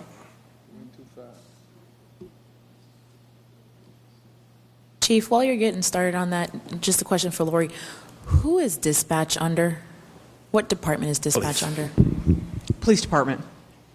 They're located in the firehouse, but they're run under communications within PD. That was a question that I had, but I guess I'll talk to Chief separately on that. Okay. I have a question. I see in the agenda that the public has another opportunity to ask questions at the very end. Is there a way that we could allow for another opportunity for the public?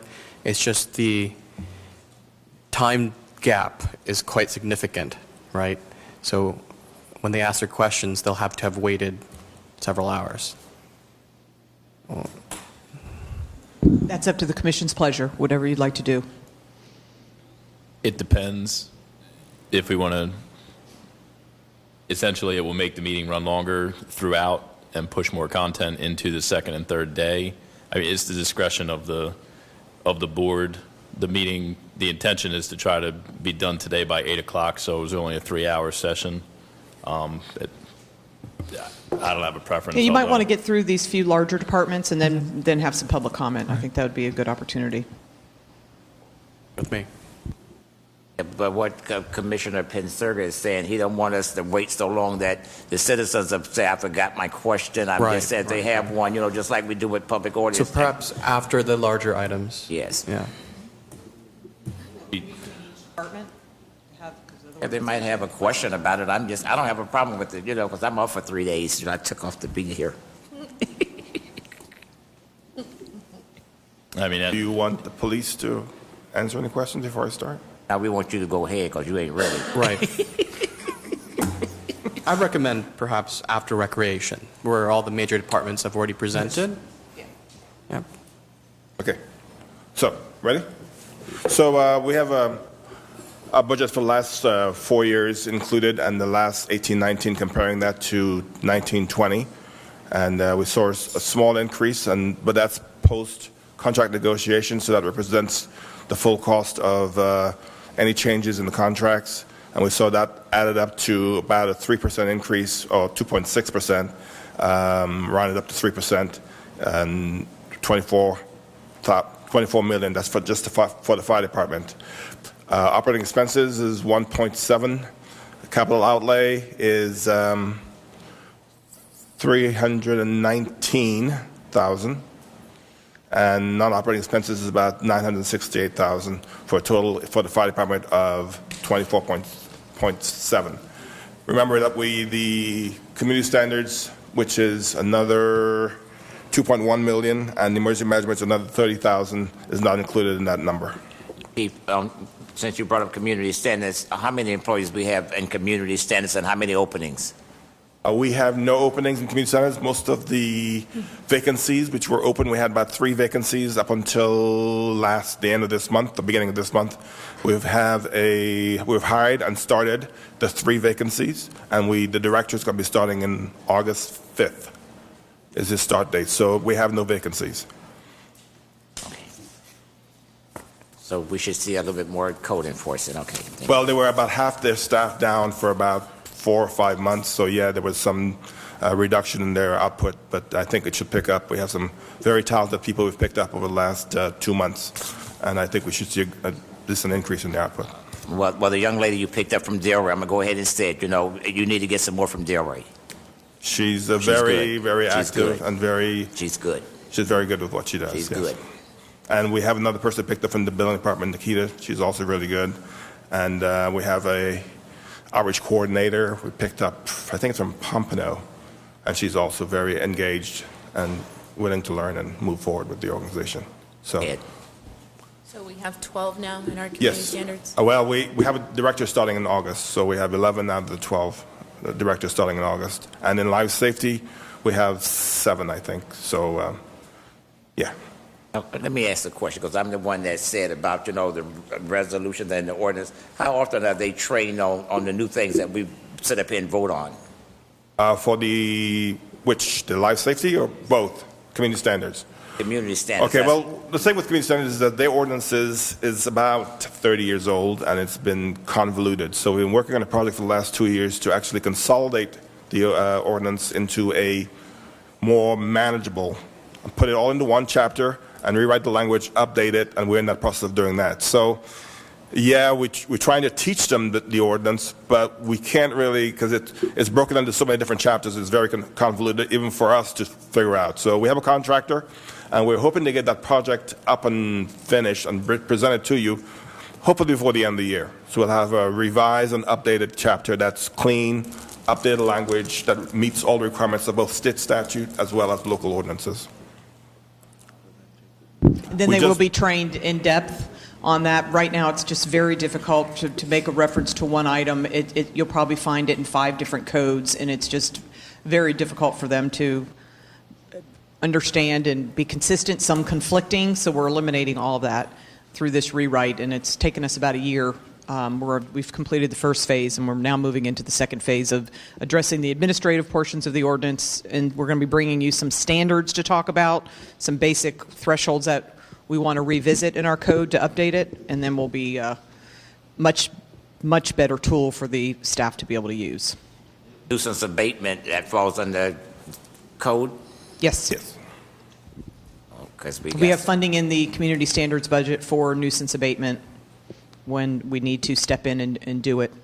Got some problems, okay. Yeah. All right. What's our estimated timeline for when all of these revisions and updates? So what we've done so far is went to all the entire code for the city of Boynton Beach. And because the code enforcement chapters were in all the different chapters, we consolidated them into one single chapter. So we brought all the information from all the different parts of the code, read the entire book. And now we're in the process of rewriting those, the administrative section, and rewriting them to make them, because some of them are 40, 50 years old.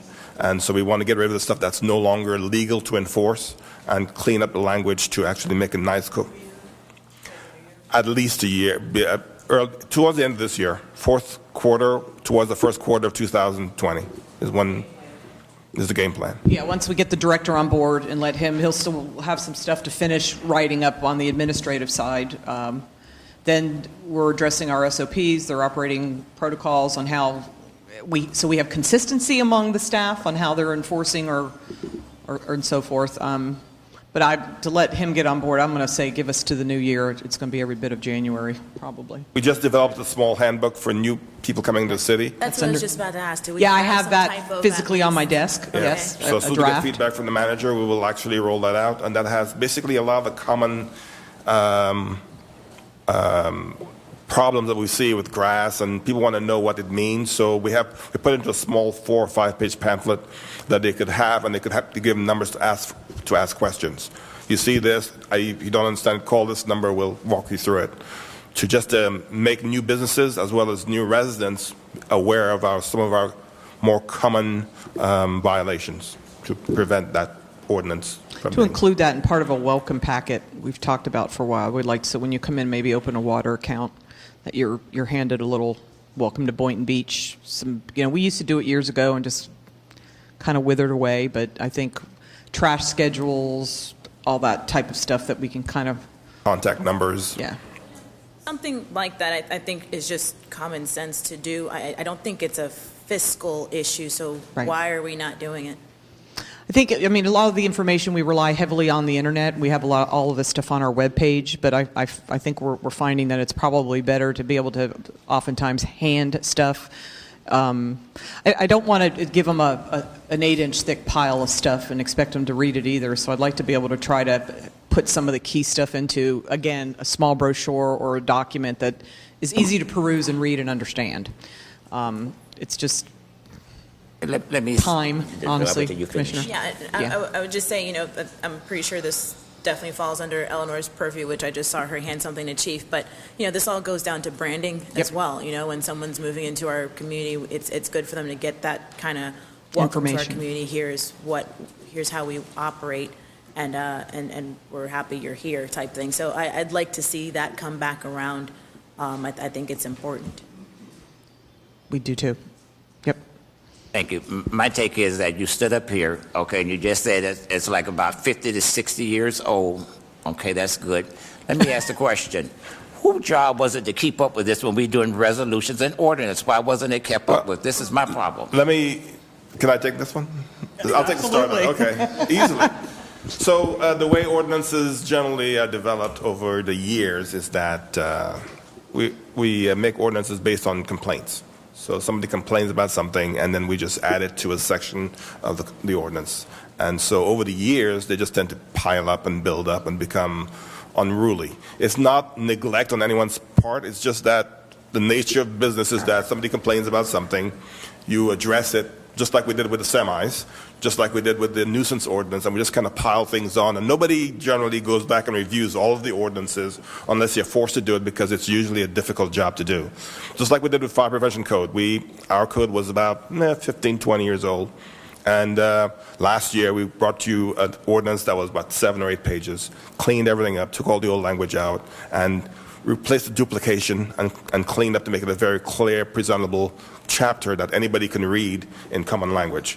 So it's just time. People are busy, and we get distracted with all the other concerns and the things that we have to do. I'm not going to go along, sir, but they say that they're busy. I'm not going to sit up here and swallow that tonight. My take is that when we do resolutions and ordinance, just like we tell people about over here, you're not supposed to be parking. I'm just saying that is a law for this city. and it's already in place. I'm just saying nothing has to be cleaned up on that. I'm just saying, why you all don't have it in a record or something that said, okay, this is on this right here. I'm just saying, follow me. We put things in it. I don't sit up here and vote for things just to say, we voted and we passed this, whoopee. No, if it's something that needs to be cleaned up, y'all need to be cleaning up as we go along. We got a legal department. We look for guidance from them, and I can't buy that tonight. You're absolutely correct. Just go ahead. A question for legal out of curiosity, and you may not know this off the top of your head. How many ordinances exist currently in the city of Boynton Beach? I have no idea. Hundreds? Hundreds. Okay. Thousands, maybe. Thank you.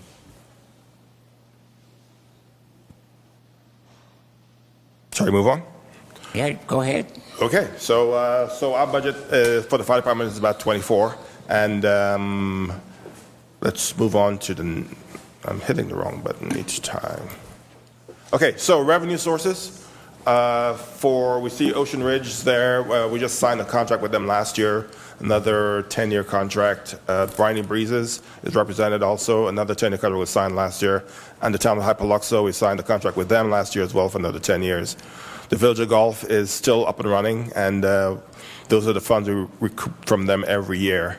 And there's a 4% increase annually to keep up with inflation. Medical transports, we were aggressive in our planning in the last year. We still think, based on the information year to date, that we're probably going to make that goal, but it's going to be a very close call, maybe right around $3 million, depending on how the billing goes in the next few months. PEMT is a supplemental given by the state to offset some of the costs of the Medicaid transports. Now, we have our billing for each transport is around $2,400 what it costs the city. We are only reimbursed from Medicaid about $135 to $150. So last year, actually 2016-17, a federal program was instituted in Florida to allow us to recoup some of that cost. And last year we were able to recover $154,000. And we expect that to continue for the foreseeable future. There's another program that just was funded by the state called MCO, a medical managed care organizations. Most of our Medicaid patients and Medicare patients are now being put into managed care organizations, and they pay a very low rate as well. So the federal government is funding an initiative through the state of Florida to allow us to balance bill on this, so the state will actually supplement that cost to the city, and we expect that to go into effect. They've actually budgeted about $89 million for that program, and but they haven't put out the rules of how to apply for that reimbursement yet. So as soon as that rules are put out, we'll actually apply for it, and we expect to get some reimbursement from the state. Our fire prevention has brought in about $489,000 so far this year. That's what we expect for 19-20. In 18-19, we expect to bring in $475,000. And the fire assessment fee is basically, we estimate $6,786,000. Chief, stop. I'm gonna talk about this fire assessment. Okay. When the fire assessment first came here to this city, when Commissioner Charlie Fisher was here, I was here. I set up and voted for this fire assessment. And the fire assessment was supposed to have sunset. And we stated to them, and I did too, if y'all want to pull the records, I said, you know what, I'm sorry, but this is something that the city of Boynton is going to put in place and continue to tax the residents here in this city. And lo and behold, every time fire assessment come up, I'm like saying, we're still taxing, it's not going away. And I said, it's another way of getting money from the citizens, and we're still doing that. And I don't understand, you should have stopped it when we said it was going to stop 7 years ago, which it did not stop. It supposed to have sunset, went away. We supposed to have built the fire stations, that was it. Okay, goodbye, fire assessment. Charlie Fisher and I both stood up here and said that when, we start this year, it's going to be a way to continue to get tax money from citizens, and every year, I'm swallowing the same thing. What is the fire assessment? What is the fire assessment? What is the fire assessment? And I told my sister, it's going to be a way that the city is going to tax us and keep taxing us. And lo and behold, you all are still taxing the citizens of Boynton in regards to a fire assessment that's supposed to sunset many years ago. It was only supposed to have been in place like for 7 years and went away. That's my spiel on the fire assessment. Pull your records.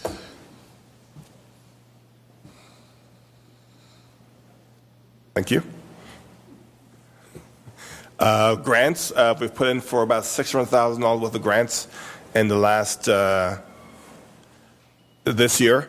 We've gotten $18,000 all so far from Firehouse Subs, $10,000 from emergency management. The HEROES program is actually to replace our costs for Narcan for opioid overdoses. So for the last year and a half, we've had no out-of-pocket costs for Narcan, and we've been sharing that with our other partners. Walmart gave us $1,400, and we've got some smoke detectors that are free for any resident of the city. If you need a smoke detector, call the fire department, and we'll provide you with a smoke detector or carbon monoxide detector for free. And children that need bicycle helmets, we have about 100 of those helmets. If you need one, give us a call. We'll provide one for you for free. So these are the grant activities for the last year. Yes. Chief, I'd like to see a year-over-year for the past few fiscal years of grants that have come into the fire department, if that can be accumulated. Sure. I just think it's something to be commended, the fact that each year the department is bringing in hundreds of thousands of dollars into the city to help provide the services to our residents. Usually we're asking for money, but one of the things that I love about the fire department is we're usually, bringing in money. And so I think that just allows us to run a more even effective department. So I commend you and the rest of staff and personnel who are responsible for bringing in those monies each and every single year. Yeah, last year, the largest grant we brought in was for like $89,000. That was for the extractors and for the diesel exhaust removal system of Station 3. That was the largest one. I don't remember the smaller ones. We brought in another $8,000 from Firehouse Subs and another just smaller grants along the way, but I could get that number for you. A few years ago, we used to give away car seats for infants. Is that on that grant thing? We still do it. Yeah, I was going to give you the numbers down the way. Go back to your grant page. Yeah, there you go. Is it up? Is it listed up there? No, that's something that we do. It's not a grant funded. What we do is we install car seats for people with newborns. Generally, they want to live a tip, $5, $10, whatever. And we collect that money, put it into a fund, and then we buy car seats for those who can't afford it from that money. So it's not really a grant per se. All right, I'd like to see that. Thank you. Okay, no worries. What do you want to see about that? Do you want to see the numbers that we give away? I want to see the numbers. I'm just saying, and how many car seats do we give, to the citizens of I Boynton? don't know that we have the numbers on this presentation, how many we gave away, but I have the total number. Stop, Chief. If you don't have the number on this presentation, I need it. Understand. Thank you. Thank you. All right, so let's look inside the numbers. For the total calls for 2018, we have about 13,700. Year-to-date in 2019 is about 7,000. So we're on track to probably match those numbers in the coming year. And the average per month is about 1,400 calls. Year-to-date is about 1,100 calls per month, 1,200 calls per month.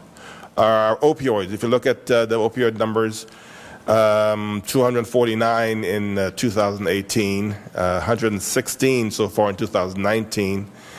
So we're on track to probably reach about 200 in 2019 as far as the opioid-related overdoses. Their numbers went down a little bit in 18, but they seem to be plateaued or going back in another direction. We're expecting about 232 calls this year based on the numbers so far. Chief, what do you attribute this massive reduction to? This is great work. Well, it's not. I can't take credit for it because we don't do interventions and we don't do arrests. So I'll have to, as much as I hate you, I'll have to give credit to the police department for their interventions. Yes, they were very active in the last few years of addressing some of those issues. You got to understand also that our opioid overdoses in the 17, 90% of those calls were from outside people coming in to do rehab. So we're not local residents per se, and it's been growing over the years, but the majority of our opioid overdoses were from imports from other states that come here for rehab, and then when they relapse, they buy on the street. So there have been some aggressive curtailing of some of those, the more unscrupulous rehab places, and so a lot of them have moved out of the city, and the ones that are here are very responsible, and so they're taking better care of their patients. So I think that would attribute to both police intervention as well as more responsible rehab operators.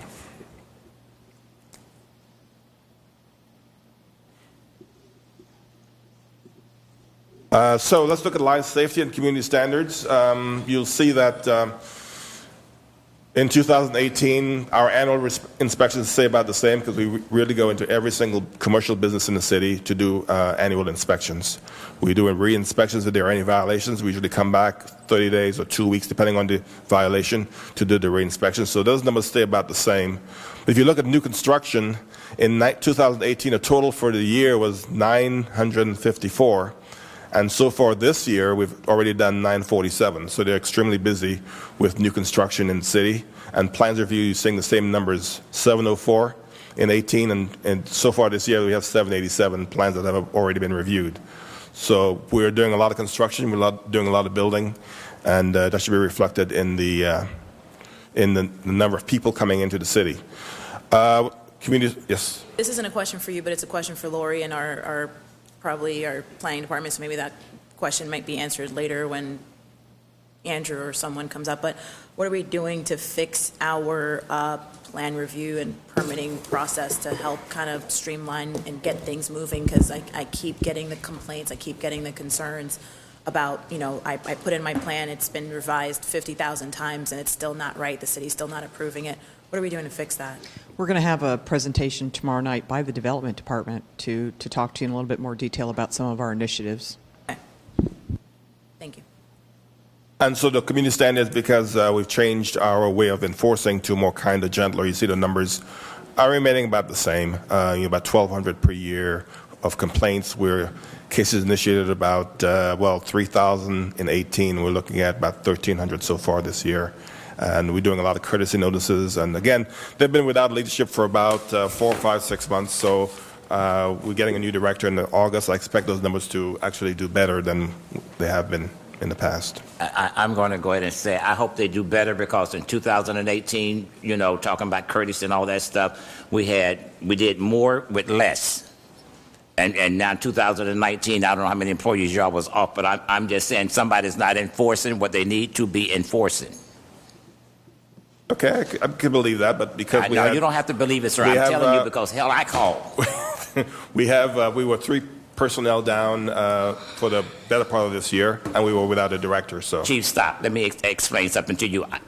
I understand what you're trying to do. You're trying to make your presentation look well. I appreciate that. But for what I am seeing, for what is going on in District 2, sir, I am sorry. You all are not doing what you're supposed to be doing. You would call code enforcement. You did more with a name. You change your name. You're doing less.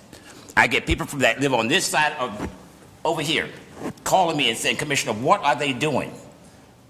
And they calling me when they need to be calling you all. We get those calls, and you don't act on them. Well, you'll see more people in the neighborhoods moving forward. Go ahead. You will see a bigger presence in the neighborhoods moving forward. So how are we doing in the county? Last year I did this slide, and because I got some information from a chief in Boca Raton, and I redid the numbers again this year to see where we stack. The county has an ordinance that says that we have to get to most of our EMS calls within 8 minutes or less. And departments our size, with our number of calls, we have the best response times in the county right now. The next closest one that's better than us is North Palm Beach, and they run about 1,000, 1,300 calls a year. We run 11,000 calls a year, and our response time on average is 90. We get to 92% of our calls in 8 minutes or less. So. We have a lot of departments that are larger and more well-funded that are not doing as well. So this tends to show that, we are doing as much as we can with the resources we're given. And that is respectable. Satisfaction survey was done by, hired by the city, and I don't have to say anything about the slide. Where's the lie? I mean, 86, 85% says that Speaks for itself. we're on the right track. And if you look at the businesses in the city, again, this was not done by us. It was done by a research company. The fire department still stands head and shoulders and holds its own. So despite all the other issues that we have, we're doing a few things right. Your humility is showing. It's always showing. My head's getting bigger and bigger by the day. So back to the things that we do for charitable events. We do the fishing tournament. Chief, Yes, if you sir. could indulge me, could you scroll back to the previous slide with the graph?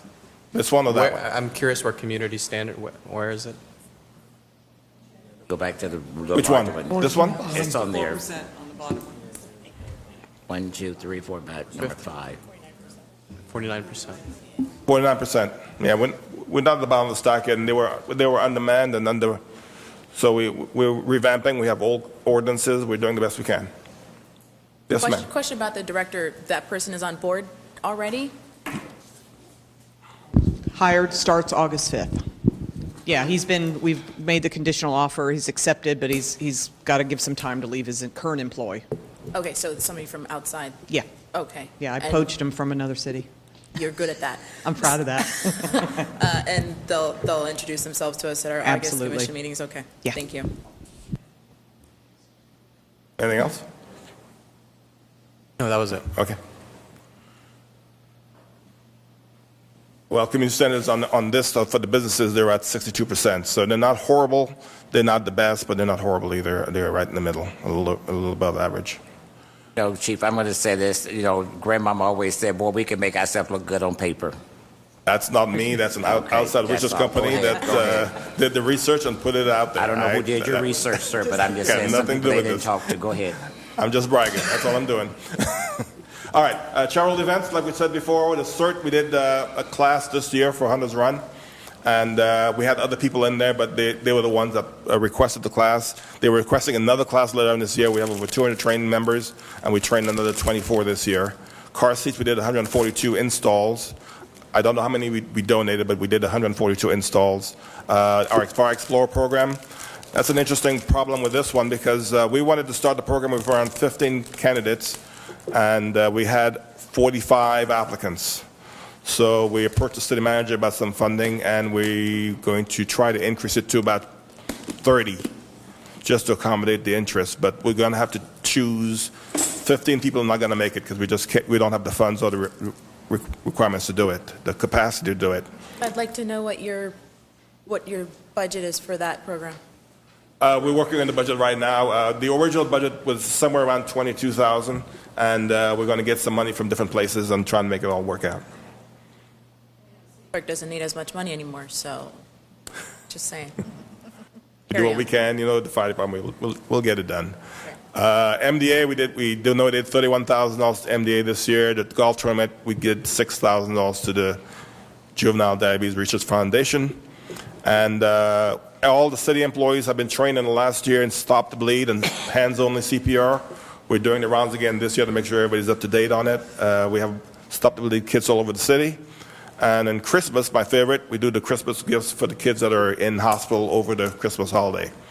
And we donate gifts to all the kids in there. So that's Lieutenant Blocker and the nurse in the 2018 holiday season. We still have some challenges. There are a lot of things that we should be doing, that we can do, that is just limited by our staff. We have 5 chiefs. That's all we have to run the fire department, and we have 2 directors, a fire marshal and director. So we are pretty much maxed out. We'd like to expand our community services. We'd like to do the fire accreditation for the fire department. I think that's important to measure ourselves against other departments of our size around the country. We would like to do more outreach in the community, but the limiting factor right now is that our staff is pretty much maxed out, and we're trying to increase efficiencies by putting in technology, and we're rolling those out as we can do them. But right now, we are at the maximum. You have 5 chiefs and 2 directors, okay, and you're saying that, how many more are you looking for? Because I'm just saying, is any of these jobs overlapping? I'm just saying, I look for efficiencies. I'm just saying things that can be cut, need to be cut. I'm just saying you got 5 chiefs, 2 directors, okay, and you're probably, if we say go ahead and get some more, get another chief and another director, you might go ahead and do that. But I'm not asking for other chiefs or other directors. I'm just saying that our staff is at the point where we have to look at other creative ways of getting some of the administrative functions done. If we look at Delray, they have twice our executive staff. We are working with we're not asking for anything. I didn't ask for any personnel this year. I don't plan on asking for any personnel next year unless we have added any other activities that we have to do. Like if we approach accreditation, we're going to need some help. But it doesn't mean it needs to be a chief. It could be a clerical staff. It could be a support staff. We may need some more people to get the work done. right, So, Delray has twice as many, sir, but their budget is almost twice as large as ours. I'm just saying they have the That's funds correct. to do what they need to do. Okay, we don't have the funds. Okay. understand. Chief, can you go back a slide, please? Can you just very compactly explain to me, expanding community health services, Commission on Fire Accreditation, what does that mean? Why Okay, is that so beneficial? one of the initiatives that's becoming very important is the upstream interventions for people with chronic care, that need chronic care. So one of the models that's being pursued in other departments in other cities is to have a outreach group that are not necessarily firefighters, but maybe manned by a paramedic and maybe a registered nurse, and they check on people that have chronic diseases so they don't enter the system to prevent them coming into the hospital, save them money, reduces our number of calls for service, and so we're doing proactive interventions ahead of the call, the 911 call. We find that a lot of people we could reduce those people's health care complications by a significant margin, 30 to 40%, if we are doing this kind of proactive evaluations. So that's one of the things we would like to consider. Bethesda Medical approached us a couple of years ago to do a joint partnership with them. That's right before the merger, so we haven't really had any conversations since the merger has taken place. But one of the things that we're looking at in the future, not next year, not the year after, is to assess our ability to provide that service to our community, because there's definitely a need for it. The Fire Commission on Accreditation is a national accreditation body that comes in and evaluates how you do business, your SOPs, your procedures, your training, your equipment, and how you provide the services to the community and compare you to other departments around the country. So it's a good time to do a self-assessment, to go through all the nooks and crannies and look at all the stuff that we should be doing, like the old ordinances and stuff like that, is an opportunity to just revise and review all those things and see how, shake the box, do a shakedown run, and to see what shakes out and fix those things before they become problems down the road. And of course, the community outreach is that we have a lot of needs in the city. Our socio-demographics can use mentoring, can use young people outreach, and so we would like to be a part of that, as long as we have the resources to do it effectively. Right now, our Explore program is run by a firefighter who's on shift. The car seats is run by firefighters on shift, and so we're maxed out. We're doing as much as we can with the resources that we have. The Commission on Fire Accreditation, that's a cost because we're bringing in a consultant to look over our... No, did you say that it was a cost, or you just said it was a... There is a cost associated with it, but it depends on how we decide to pursue that accreditation process. We have the infrastructure right now. We're collecting the data. That's why I put all this new data collecting and data systems in place to do this analysis without having an outside person. Delray did it just last year. They hired a consultant. We think, if given the right situation, we could probably do it without hiring a consultant, do it with just internal personnel. So it depends on how we can do it and what resources is required to make that happen. My last question on this, so we can move on, is just the benefit of the accreditation. Does it allow us to get more funding? Is there opportunities for being accredited by this organization, or what's the upside other than just knowing how we're operating and how we compare to others? Just like we do with the police department, they're accredited because they want to make sure that they're doing everything according to this best practices. Is the same event. Okay. Best practice could involve efficiencies and costs. It could ways of training our people, how to get them through succession planning and all those other issues that are just not necessarily plaguing our organizations, but not necessarily giving us the best opportunity to excel. So we look at all those things and figure out how the best ways to move the organization forward into the 21st. Thank you for the clarification. Any other questions? Thank you. Thank you, Chief. All right, and we'll open it up to public comment in a second. I just want to say to Chief that I appreciate everything you do, and to Police Chief as well, and the rest of the rank and file. Every conversation I've had with my vocal residents in District 1 has been favorable, and what you've been doing over the past couple of years in your position, and Chief over the past year, is well received on my side of town. If anybody would like to offer public comments on the departments that have concluded thus far, now would be that opportunity. Susan Oyer, 140 Southeast 27th Way. Thank you very much, Vice Mayor. Question for PD.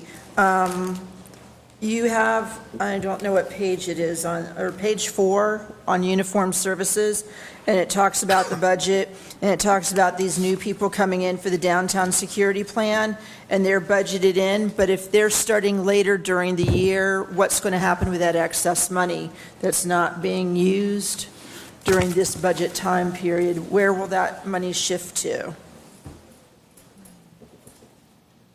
Michael Gregory, Police Chief.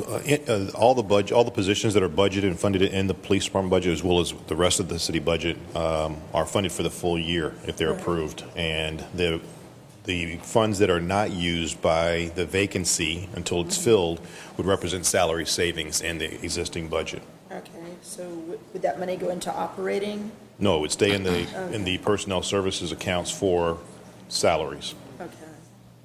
So would that revert back to the city if it's not used? If not expended by the end of the year, it would revert back to the city general fund and reserves. Okay, thank you very much. Got a question, 3 questions for fire. You said you're in the process of updating your code book. Yay. Yay, I think that'll make everyone so very happy. Are you only going to give it to new residents, or is this going to work its way out to the general public as well? You have several very active neighborhoods, whether it's Inca or Seacrest Estates or Forest Park or wherever. Are these going to be disseminated out around the city so everyone has access to it? Well, my goal is, and we'll wait for the director to give me more direction on this, but I'd like to have you guys have input on the draft. So when we get a draft written up and the city manager signed off on it, I'll get it out to the larger organizations, homeowners, and get your feedback on are we hitting all the marks that you have in mind? Mm-hmm. Are we clearing up any of the issues that have been a problem for you? And if we're not, then we'll go back and revisit. So you'll get a draft of it, you'll get input, you'll get an opportunity to comment before we take it to the commission.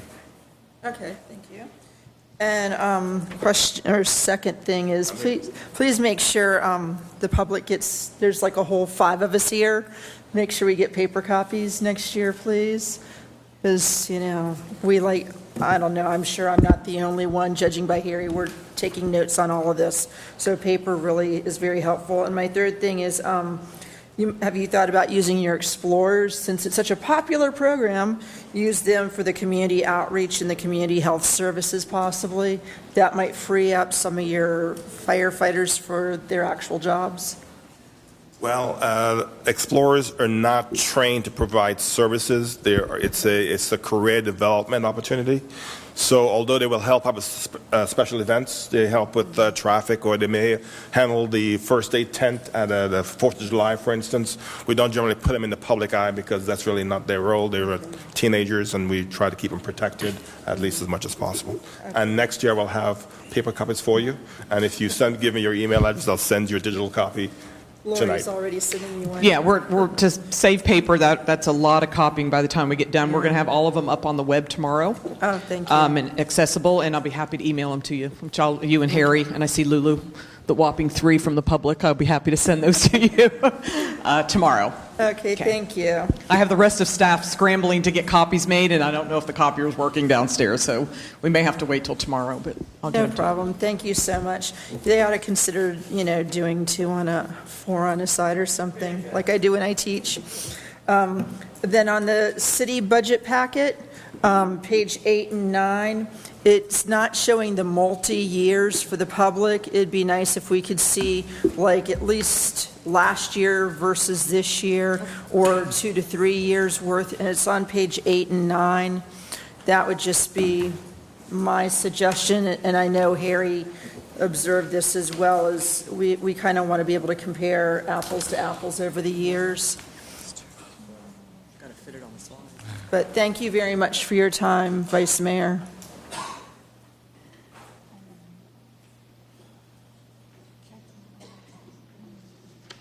Harry Woodworth, 685 Northeast 15th Place, Boynton. Susan covered some of this stuff.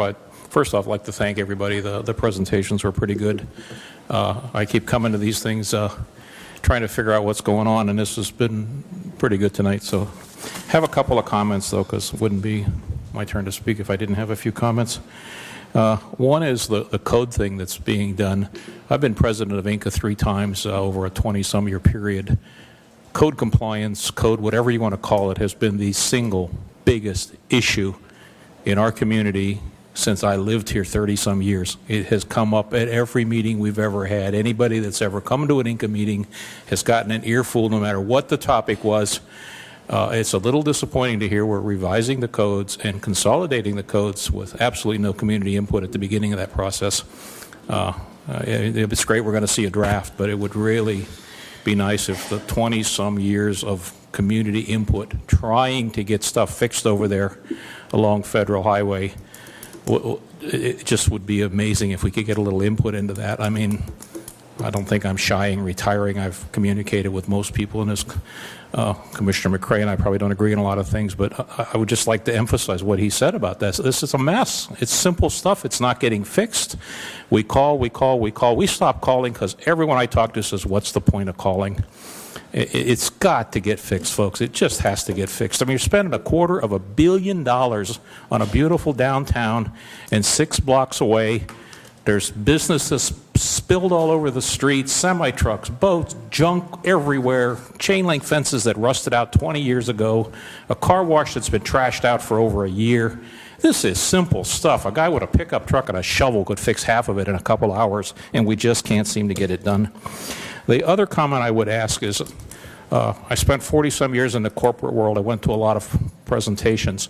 One of the things I would ask maybe is, and I think it would help the commission, is if there was a format so that the same material we look at year after year was presented in a fairly similar manner. I would pick on the police chief. His presentation was kind of what I'm used to seeing. It gave you a high-level view. He peeled the onion down a couple. He compared a series of years, and he highlighted the changes.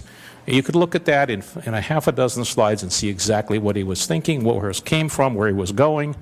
And if you need to peel it lower than that, you can ask questions or look at the backup. But, I mean, I get the PowerPoint thing. It's a lot of fun. But it would be nice if the information was presented in a consistent and concise manner, the same year after year. You'd know what was coming. You could go to a website, pull it down before you came. I went to the website before I came over here. The only thing I could get was an agenda. I mean, this is pretty simple stuff. And corporations figured this out 30 years ago. And I mean, this just isn't that complicated to have a standard process, a standard format that presents the same information for each department. You know what's coming, you know what to look for, you know where to look for it, and you're in and out. And it cuts back on the questions. And I guess I'll just stop with that. I would just really, really, really, really like to see something happen with community standards as you guys move forward with this budget. Thank you.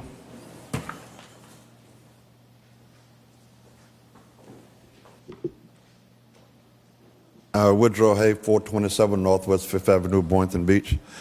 I just want to go back to what Commissioner McCray was talking about. I know it's an unpopular subject about the fire assessment, because I too am getting calls, and I've been out for a while from this commission, but I'm still getting calls, and I'm uncomfortable still trying to explain that. I know what it's used for, but it's still a tax, no matter which way you turn it, and the people having to pay it. I do understand that if you just add it to the millage rate, they will probably end up paying more than the assessment figure is now. But I really would like to see this commission discuss that again and allow the public to have input to it, because it's worthwhile based on what was told to us way back then, because I was there too. It didn't happen. So I would love to have that discussion, or have you guys have that discussion, and give the audience an opportunity to put it to bed.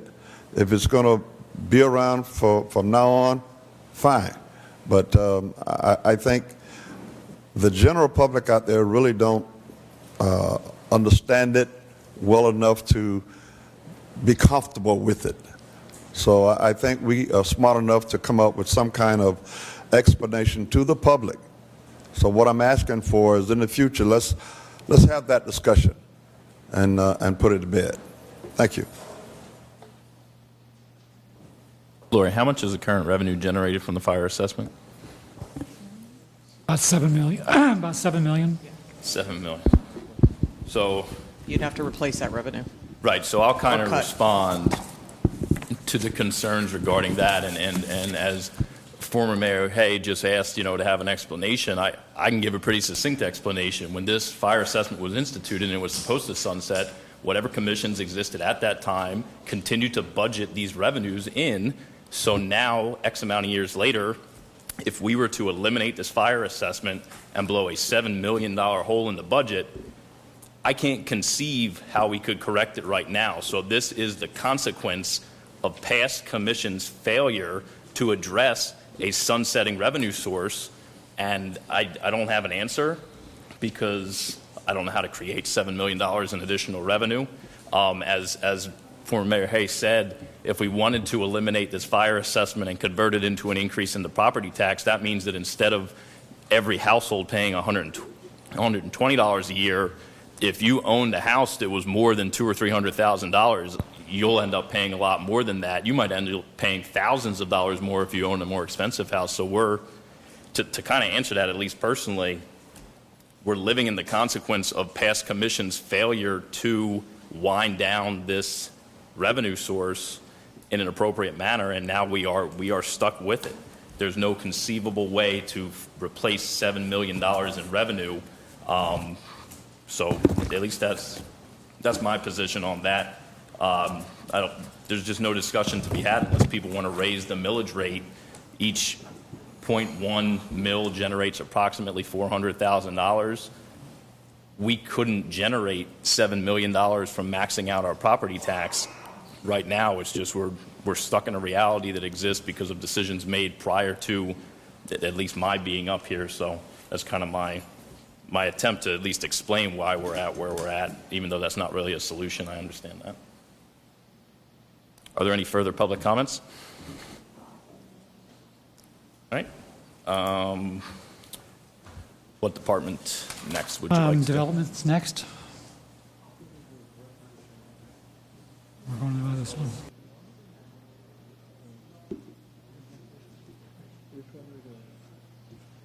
David. Oh, no, not David.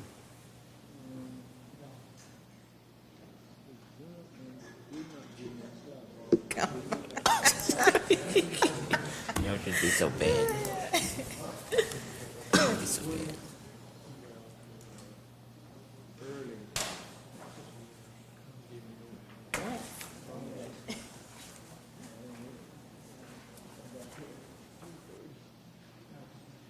Good evening. The PowerPoint presentation did not get inserted into the system, but I can run through some basic numbers. It is not nearly as complex or lengthy as some of these larger departments, so it's pretty easy just to summarize with you or answer any questions that you may have. Whatever your preference is. Your budget really didn't change too much. So I'd go ahead and have him go through that. Now, tomorrow night at the commission meeting, we have an agenda item to discuss the department as a presentation of all the initiatives. So that's probably what you're interested in. So if we're okay to wait on that, I can have him just do a verbal on his operating budget. If we have more questions, we'll have it ready for you tomorrow. There's been a couple of questions that have been raised already earlier, particularly something to do with the business tax and occupational licensing dollars. We can go through that. I think the question was asked, what increase or what percent has been raised with proactive investigations into the community to identify unlicensed businesses. We've got an estimate on that. It's about 27%, but I can have more information available for you tomorrow night. Earlier on the overview slide, there was an indication of increase or decrease of the different divisions in the department. My numbers for development services were up 3%, building down 6%, planning and zoning, I think your numbers earlier had an increase or a decrease of around 3%. Community improvement, 1% increase. Probably over the next budget cycle, most interesting to observe will be the continued implementation of our electronic permitting system. We began implementation of BTR, Certificate of Use, electronic filing. That's one of the earlier phases of electronic e-government implementation. And I have more information on that for you tomorrow night as well. Our emphasis in the coming year is going to be on customer service. And that can come in a lot of different shapes and forms, but some minor reclasses of staff, requests for another part-time body to assist with phone calls and customer service, public inquiries. That's for the majority of it. Additional monies are being requested for planning and zoning contractual services. I think that's for special projects, planning research, sign code update that has come up in the past year as something we need to investigate in our LDRs. So we'll be looking for monies to do that type of project. We have continue to experience, particularly as long as development activity is high, a shortage in inspections and plans examiner positions. There is a high demand for those people. We had 2 positions vacant. 1 has been filled. I'm estimating that inspections are approximately over 50% done by contractual services. Those are not full-time employees that I have under me every single day. Probably plans of examiners, it's probably a little less, 30% are contracted out. A lot of the positions have gone to the private sector based on those benefits. There really has not been time to adjust our salaries timed with such a demand. But I think one of the things we want to do is be prepared to hire lower and train inside. And that's really what we did recently. We filled a position because there was not the levels 2 and level 3 positions available in the market. So that's one of the things that we plan to do in the coming year as well. Maybe trying to be flexible in terms of hours and flex time and things like that to make it enticing for some employees who perhaps are retired, semi-retired, and wish to have part-time work. And like I said, that's really it. Continued implementation of our e-permit filing system, interns and cross-training of building division staff, and special studies such as the sign code update might be some featured aspects. My question is, Commissioner Romulus made the statement tonight, and she said that how do you all plan on addressing the phone calls that we are receiving, saying, why is this not done? I know that there's has to be outsourced, et cetera, et cetera. You already said that. But we're speaking about the budget tonight. What are you all trying to put in place so that this could be fixed? It's a very good question. As I indicated earlier, customer service is our priority. I'll explain more tomorrow night, but we have started as of a month ago a review of our development review process with the focus on customer service. I'm going to go through that slide by slide and talk about our research outline. There's a staff team of about 4 or 5 of us that began that work. The complaints that we've received can come in varied forms. Have to understand, and I will never make excuses, but understand this division, building division, for example, is at the forefront or the front line addressing public's objection to having to go through the red tape and approvals to begin with. So when they walk in the door, oftentimes they're looking for something, they're looking for an explanation as to why do we need to pay this fee? Why do I have to go through this process? So It sounds like I'm making an excuse, but I'm not. But what I find when I investigate each and every complaint that comes through, whether it's through our city manager's office or directly to my office, is what was the cause? Each one is taken very seriously. So I would say just roughly half of those are because someone started work without a permit. They got caught. What does that automatically mean? Well, 4 times the fee of that, of which they would have had to pay to begin with. And then they've got to go through our process. Their clients are slow in getting their improvements done. That's probably close to 50% of the work. That's just a rough estimate. The other ones, perhaps it is our fault. We are understaffed right now. Development activity is very high. We came into the budget process asking for another plans review and examiner position, but we knew it's a tough budget. Asking for a new body would be tough, given our department's needs and balancing the total budget. So we withdrew that. That was cut in the early stages. So we're looking at other options. I'm going to stop you right there. Sure. All right. You said it's tough, but my whole thing is while we're talking about this budget, whether it's tough or not, if somebody come in with qualifications and say that I could do thus and so to help alleviate some of these phone calls and these problems, I'm going to ask the city manager, will we be in the position to hire this person? If the vacancy does not exist, no. In talking with Mike and Colin going through the budget, we've got several, this e-permitting and our BTR being able to do more electronic permitting and plan submittal is a tremendous undertaking, which has them working pretty hard right now. And we decided it was going to be okay to hold off on the new plans examiner till next year. We can add it to this year's budget if that's something the commission, will it help? Absolutely.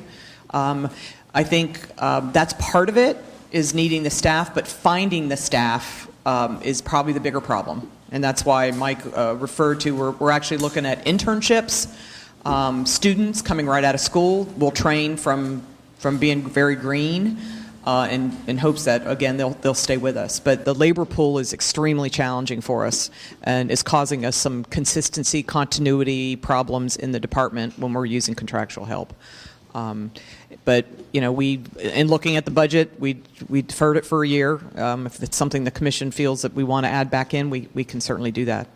All right, let me say it this way then. Okay, if somebody come at our door with qualifications, y'all always bring things to us anyway. I'm just saying, you know, we could add it back in. I'm just saying, you know, if this will help you alleviate some of the phone calls, some of the problems, and get us back where we need to be so we will stop getting complaints and phone calls, then we could add the position then when it comes necessary. That's my take.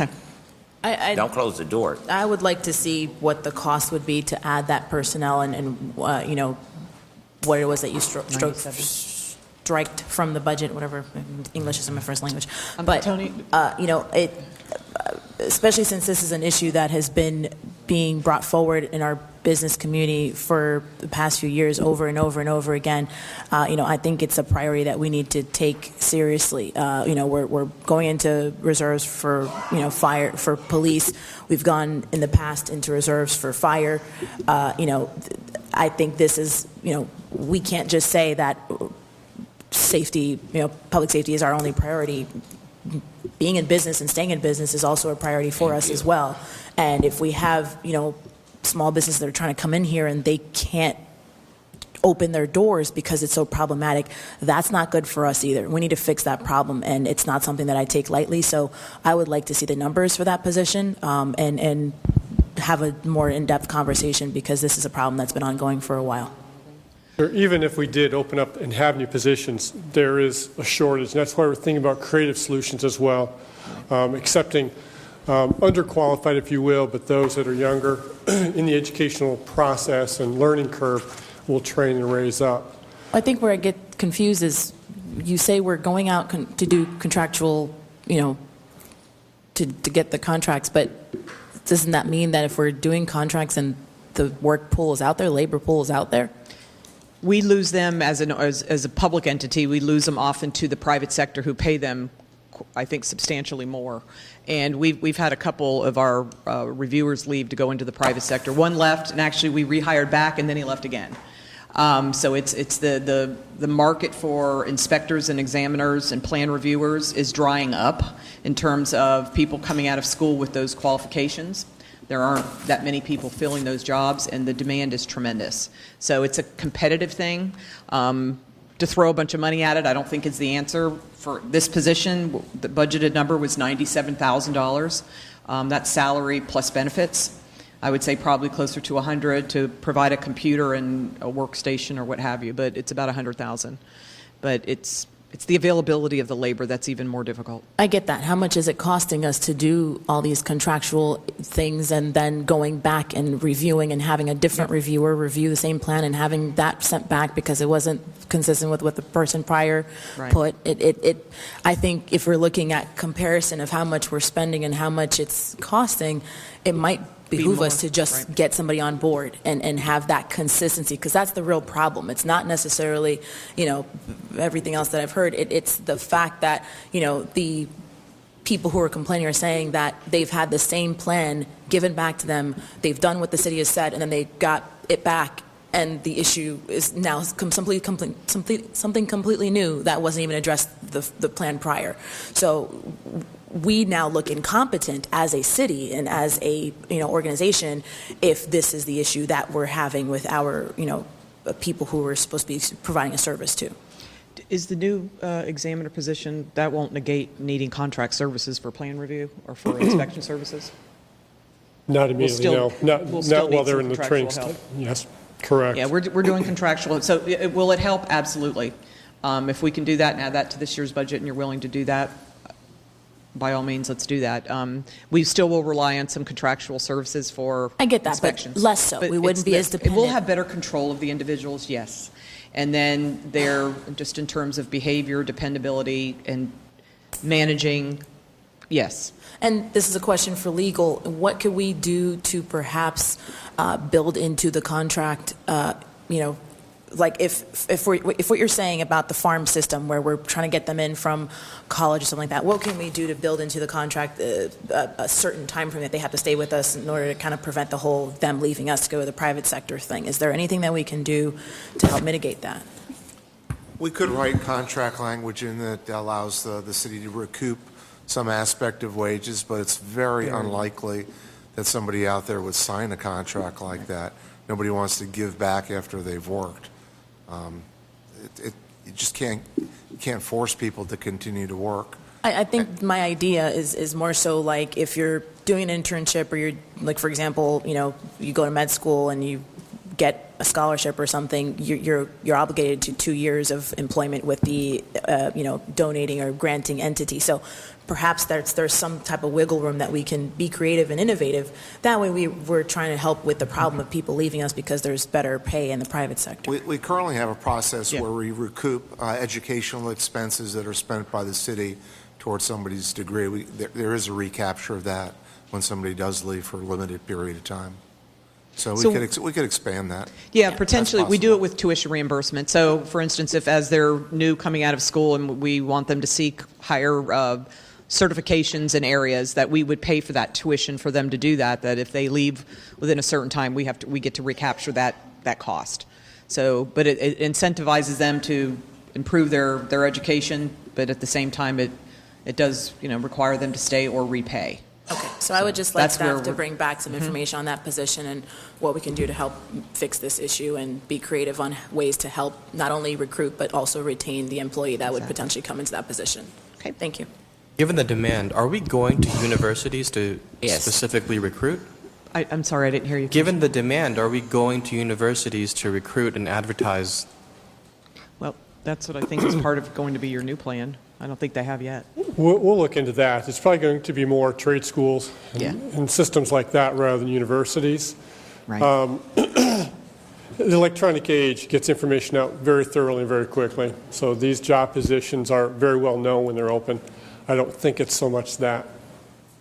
It's just you mentioned getting them younger. And so I'm wondering what we're doing to proactively get them younger. Perhaps your earlier education, high school levels. These are trades more than they are bachelor's degrees. Oh, yeah, I see. You can get, your planners come out of college with bachelor's, but your actual inspectors go a different career route.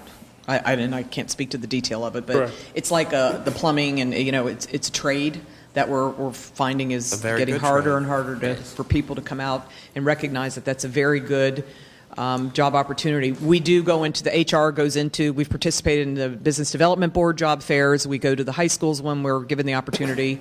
South Florida Fair, we've gone out in job fairs to let people know of the. You don't have to have a college degree to make a good living. That's okay to say that now, where not everybody's meant for that, but it's many of the trades that we are suffering in, and that's one of them. Right. I'm with Commissioner Penserga. I'm just saying we need to start reaching what we can reach. I'm just saying, Exactly. Thank you. And make it look not lucrative, but make it look appealing. I'm just saying, if you're doing it, maybe you might be missing something a key thing that you're not saying that would attract somebody to come and make them want to come. Yeah, it's Just an don't tell them ongoing it's challenge. hot in Florida. Don't tell them it's too hot in Florida now. 78 degrees year-round. Good. Thank you. I look forward to providing you more insight into the Development Department tomorrow evening, as well as information on what we've been doing to review our development review process. Thank you. So your presentation tomorrow should be half the time now. Thank you. Go ahead.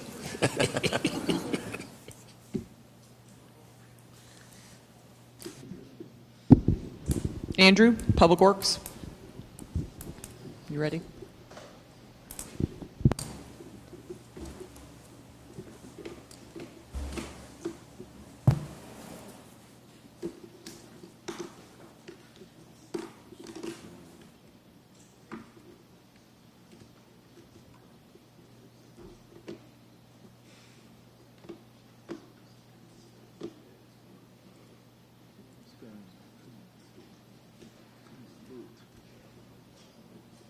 Pass them down. We could pass them down. Okay. Sit Yeah, down there. Thank you. Go ahead. Start. Thanks, Colin. So we go home.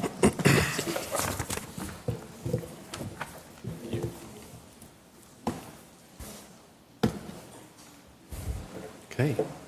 While we're waiting for the presentation load, Andrew Mack, Director of Public Works.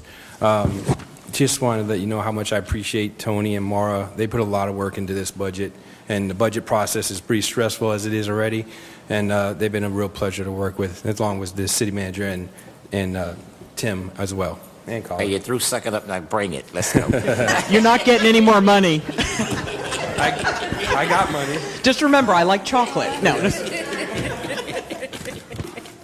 Gotta have some humor. That? Okay. All right. So just a summary sheet. I'd like to go through each division in Public Works and recap what our amended budget was last year, our proposed budget, and the percentage increase by division. So Public Works admin was $152,825 last year, and this year we're proposing $147,249 for a 3.6% decrease. Facilities, as mentioned earlier in the overall budget presentation, is 1.915028 last year, as up to 2.167883 for a 13.2% increase. And I'll go into the further explanation as we go further along. Streets is last year was $1.2 million. This year we're asking for a 4.2% increase for $1,250,000. Stay right there. I'm Sure. going to ask, how often do y'all sweep streets in District 2? So You got a schedule? we do have a schedule. Can you send it to me? Yes, absolutely. Thank you. One of the things while we're talking, well, I'll get to it on the slide. Engineering, last year was $659,000. We're up to $680,000 this year. That's a 3.1% increase. Parks and Grounds was $3.1 million last year. It's up to $3.28 million. That's a 4.7% increase. So some of the highlighted changes in Public Works, that decrease was attributed to the elimination of a city vehicle that was being housed in that division.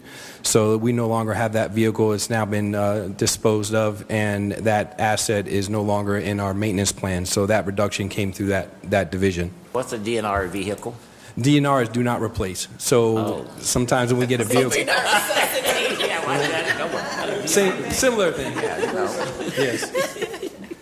Okay. So Sort of facilities. like my truck was. Okay, go ahead. Facilities, the 13.2% increase was mostly related to contractual services, and those are increased over prorated over the duration of the new buildings coming online for Town Square in May 2020. This includes porter service, janitorial, fire alarm, fire sprinkler, elevator, pest control, and access control, with the majority of that being the porter service and the janitorial. Streets is a 4.2% increase, as I mentioned. One of the biggest increases in that budget. Stop. Sure. We have to go back. Pest control. Are we paying pest control for that building that we're in out there? For the new which city- one? For the new- 3301? Is that no? That's where you all are. At City Hall. Are we paying pest control For the out there? Temp City Hall? I believe that's in the landlord's budget. It's in the what? The landlord's budget, who we get our lease from. You got it. Okay. So streets, as a part of that increase is new street lighting that will be coming online as part of the Town Square project. There's money in that to cover that, as well as a capital equipment acquisition, which is a pull-behind pressure washer. That's something that we're adding to the fleets for pavers. And actually, one of the projects that's coming online for DOT will actually be replacing those pavers at the intersections. So typically, DOT doesn't allow paver bricks in intersections anymore. So those will be coming out and be replaced. So engineering, 3.1% increase. One of the costs in that division was the software maintenance was increased to cover the cost of the landscape design software that we actually procured this year. Contractual services was increased as well to cover small and capital projects that come up for small design. Parks and grounds, the 4.7% increase. One of the things that we looked at when we were looking at the parks and the cemeteries budget was the fact that we had half the salary for parks manager and crew supervisor in the cemetery budget. So we actually realigned that so that it was fully covered in the parks budget. Grounds maintenance was increased to cover replacement plannings. Excuse me, let's stop there. The cemetery budget, who takes care of the mowing of that cemetery? Of our cemeteries, I'm going to say all three. Okay. Is it contractual out? No, that's in-house staff. Okay. And so the last part there was the capital equipment purchase of a ride behind blower. That's for blowing out trash and for in parking lots. Okay, let me go back to the cemetery. When I find something good, I share it. Sunset Memorial Gardens. They have a sign out there. They said, to all, people who own cemetery plots, and it said that we are not responsible for any damage that is required. I got a copy of my phone to your space. That includes like the head markers and all that stuff. And I think that if we don't have it in our cemetery, I will send you a copy. We need to do something like that so that we will not be trying to be billed, because like when they stole my godmother vase, y'all didn't give me my $800 and some for it. Okay, so y'all still owe me. All right, go ahead. So some of the successes, challenges, initiatives we had. One of the successes was we awarded a grant. We helped get the award of a grant through the TPA for the Southeast First Street Complete Streets project. That was through the Palm Beach County TPA, and there's a $1.09 million project. Some of the challenges, as you mentioned before, with development, we do have some competition with labor in the private sector. Facilities is another area where those individuals working in the building maintenance, those are highly competitive jobs that they can make more money outside doing that trade than working for the city. One of the other challenges we have is integration with utilities, or lack of integration with utilities enterprise project management software and asset management software. So this is one of the challenges that we have right now is we don't have a digital system that's comprehensive across the board. So it's kind of siloed. Utilities has a software. We do ours through a database. So we're looking to do enterprise software and piggyback with utilities. Some of the initiatives that we're working on, With HR, we're working on doing electronic employee performance evaluations. So as far as what we're doing now is when we're onboarding, we are now doing a 30, a 90, a 150-day evaluation to make sure that that person that we're continually evaluating to make sure that they're the right fit, the right hire, so that if they are unfortunately not working out, we try to let them go as soon as possible. The second thing that we're working on there will be with annual evaluations for all of our staff as well. So currently, those are not being documented as far as annually. So we're doing this electronically. So this is something, that software that HR already has in their toolkit, and we're just taking advantage of that. That's something that they opened up, and actually we're piloting that for HR this year. The last thing, and the city manager kind of stole my thunder, is a CRM software. This is customer request maintenance software. This is basically us implementing a central customer service system so that you can pick up the phone, or if you call through an app or through the city's website, you can make a complaint, or if, like you mentioned, if there's a pothole or a missing stop sign, you can document it right through the software. So one of the advantages of this software is right now we currently get those calls manually through the system. So or through the email system right now that we currently have through the website. By using this software, we'll actually integrate that into one place. So it's already intelligent that it knows that if it's a pothole, they already know to send it to the Public Works Streets Division, and then it has the ability to email that person through a work order system, and then we can track it.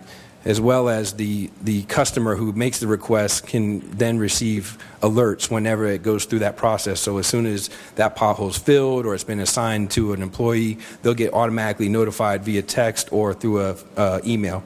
So this is something that we're really looking forward to implementing this year. It's for us in the city manager's office, the amount of phone calls we get as far as in reference to things that need to be fixed or looked at, this will help streamline that process for the customer and for staff. And as you mentioned, we'll roll this out piloted with the staff-only app at first, but the next phase will be where we actually have our own city-branded app where customers can actually download the app and use that to interface with the city. So with that, I'll leave it to questions. Go back. I just like to see what I'm talking about. So the customer requests maintenance, the CRM software, you said sometime this year. Yeah, right now we've gone through the vetting process. We have I'm in the process of requesting a purchase order and finalizing our contract. So that would be as quickly as, I would say, by the end of October, before October 1st, we could have that software out on the street or implemented. Beta version with staff? Beta version. And then public timeline? First quarter next year. We want to make sure we work out all the kinks internally, because there's some setup that we're going to have to flush out, I'm sure, once we get it started. So. Cool. Thank you. And the company name is called My Civic App. That's the software that we chose. So if you can actually download their app in the App Store or do a search online. So we've already chosen who we're working with? Okay, yes. So follow-up question on that. So for someone who's not tech savvy, right? We have a lot of residents in the community that would not fall into the category of being able to download an app and know what to do with it. How would they still be able to find the same source of getting information to us, you guys, to get things resolved and fixed? So again, you can still call. We'll still have a phone number that'll be centralized for a phone call, and then they can talk to that person, and then the person that enters that will enter it right into the software. Okay. So and at that point, if they want, they can if they have a phone, they can give them the phone number, which they'll receive a text message, or if they don't have email, at that. I like that. Yeah. I like that. And Thank then, you. What we also envision is when we go into the new city hall, or even if we get a chance to implement a kiosk at the Temp City Hall, where a customer could come into City Hall or customer service, and we could have a kiosk, and they could put their complaint or their inquiry right into that system. I just like the fact that there's follow-up, because I think that's one of the places where we drop the ball a lot as a city, where a customer will mention something or bring something to our attention, and then weeks will go by and, no one followed up with that person. They're like, hey, well, whatever happened to my concern? So I like the fact that there will be follow-up and there's going to be some type of QE for people to keep track.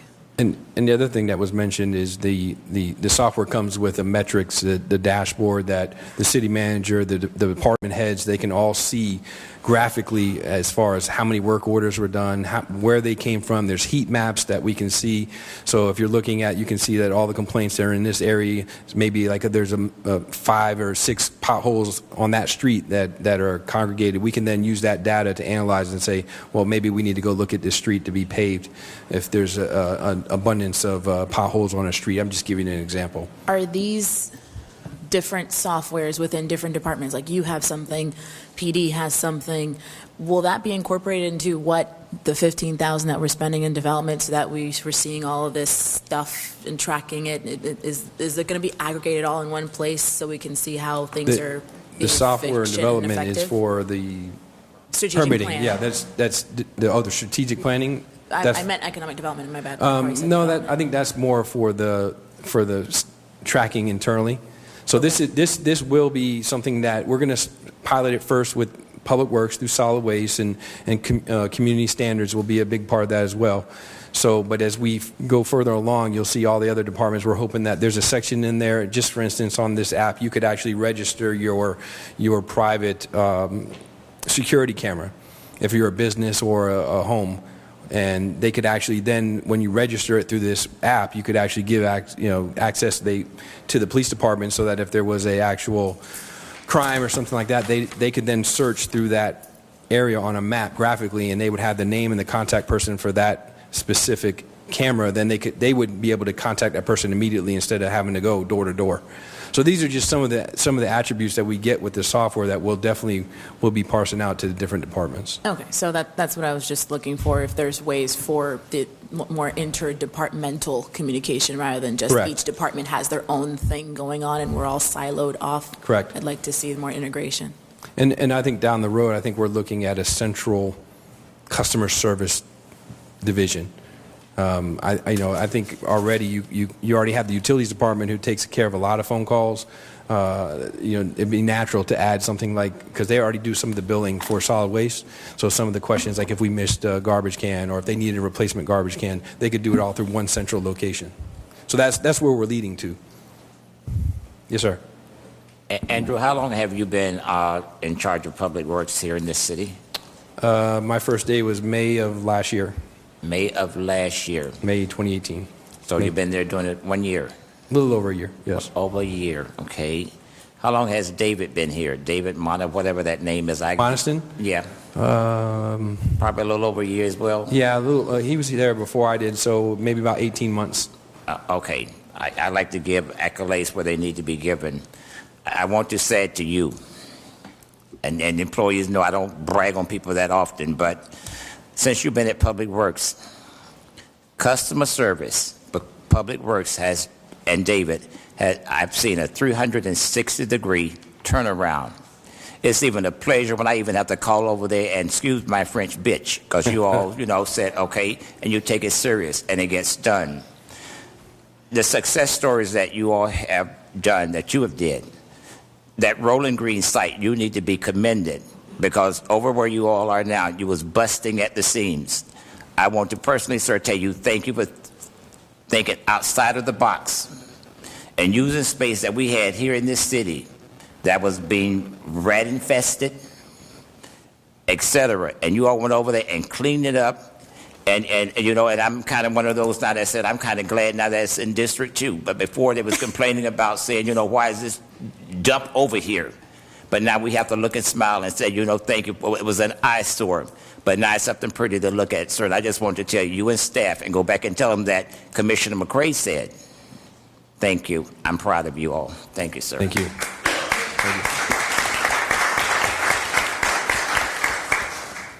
I'll echo that sentiment, and I've taken the opportunity to go and actually visit the solid waste division early in the morning as they're leaving shift, and it's a very difficult job that they do, but I do see the morale, and they're, you know, it's a difficult job they do, but they're happy to do it for our residents, and they do it with gusto. And, you know, when you see residents putting Facebook posts up and commending some of our employees on their willingness to, you know, get down and do the, you know, not leave any, you know, piece stone unturned, I think that says truly, you know, what our department is doing. And again, it always usually starts from the top. So thank you to you and everyone else who's involved in making our city look good. So thank you.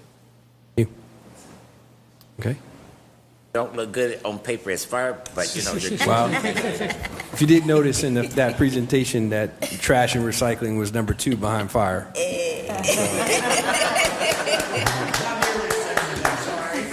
I didn't think to use that slide, but next time. There you go. There you go. So, are we done or? Okay. Okay. All right.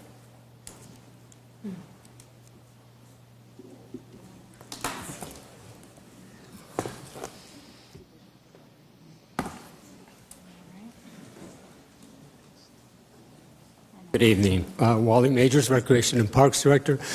Just like Mike indicated in his presentation, our department is much briefer than the much larger police and fire departments, and I too would like to start and thank Anthony and, no, I'm just kidding. And it's brief primarily because our budget is pretty flat compared to previous years, and the biggest changes are directly related to the big change that we're facing this upcoming fiscal year with the Cultural Center coming on board. That's a big challenge that we're going to be dealing with. It's a major benchmark of the Town Square project, and we are accepting that challenge, and we look forward to making that the hub of the entertainment of South Palm Beach County.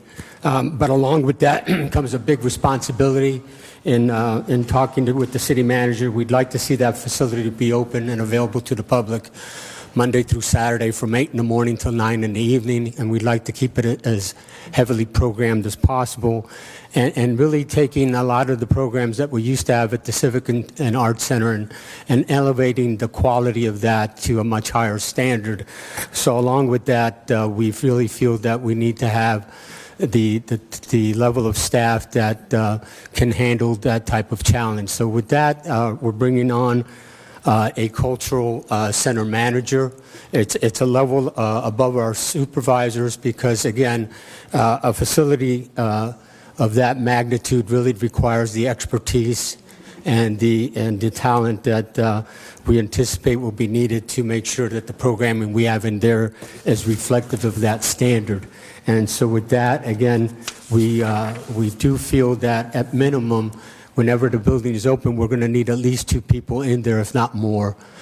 We have several rooms in there that are capable of hosting a wide range of activities, and that can range from art exhibits to fashion shows to self-improvement to all the very popular activities that we also used to have at the Art and Civic Center. So with that being said, for example, we do feel that we found that right before we closed the Civic Center, for example, we already were facing a fairly large crowd of people that were simply walking from the residential development on East Ocean Avenue to the Civic Center to participate in the classes that we were offering there, like jazzercise. So that's just one example where we feel that the Cultural Center will probably be able to expand on that quite a bit. Excuse me, have we hired that Cultural Center manager yet? We are in the process of bringing that person on board. We have made the offer. It takes probably another 2 to 4 weeks for them to go through all the background checks and all the related things that they need to do before we can actually bring them on board. So I would imagine that by mid-August, late August, we should have somebody on board. All right, August, and we expect that old high school to be open when, Lori? In November. August, September, October, November. So they would do all the other groundwork Yes, Yeah, sir. they're going to be there from day one to help us get it up. And that's a 28,000 square foot building. So just to really, understand where all the light switches are, how the doors operate, how things function.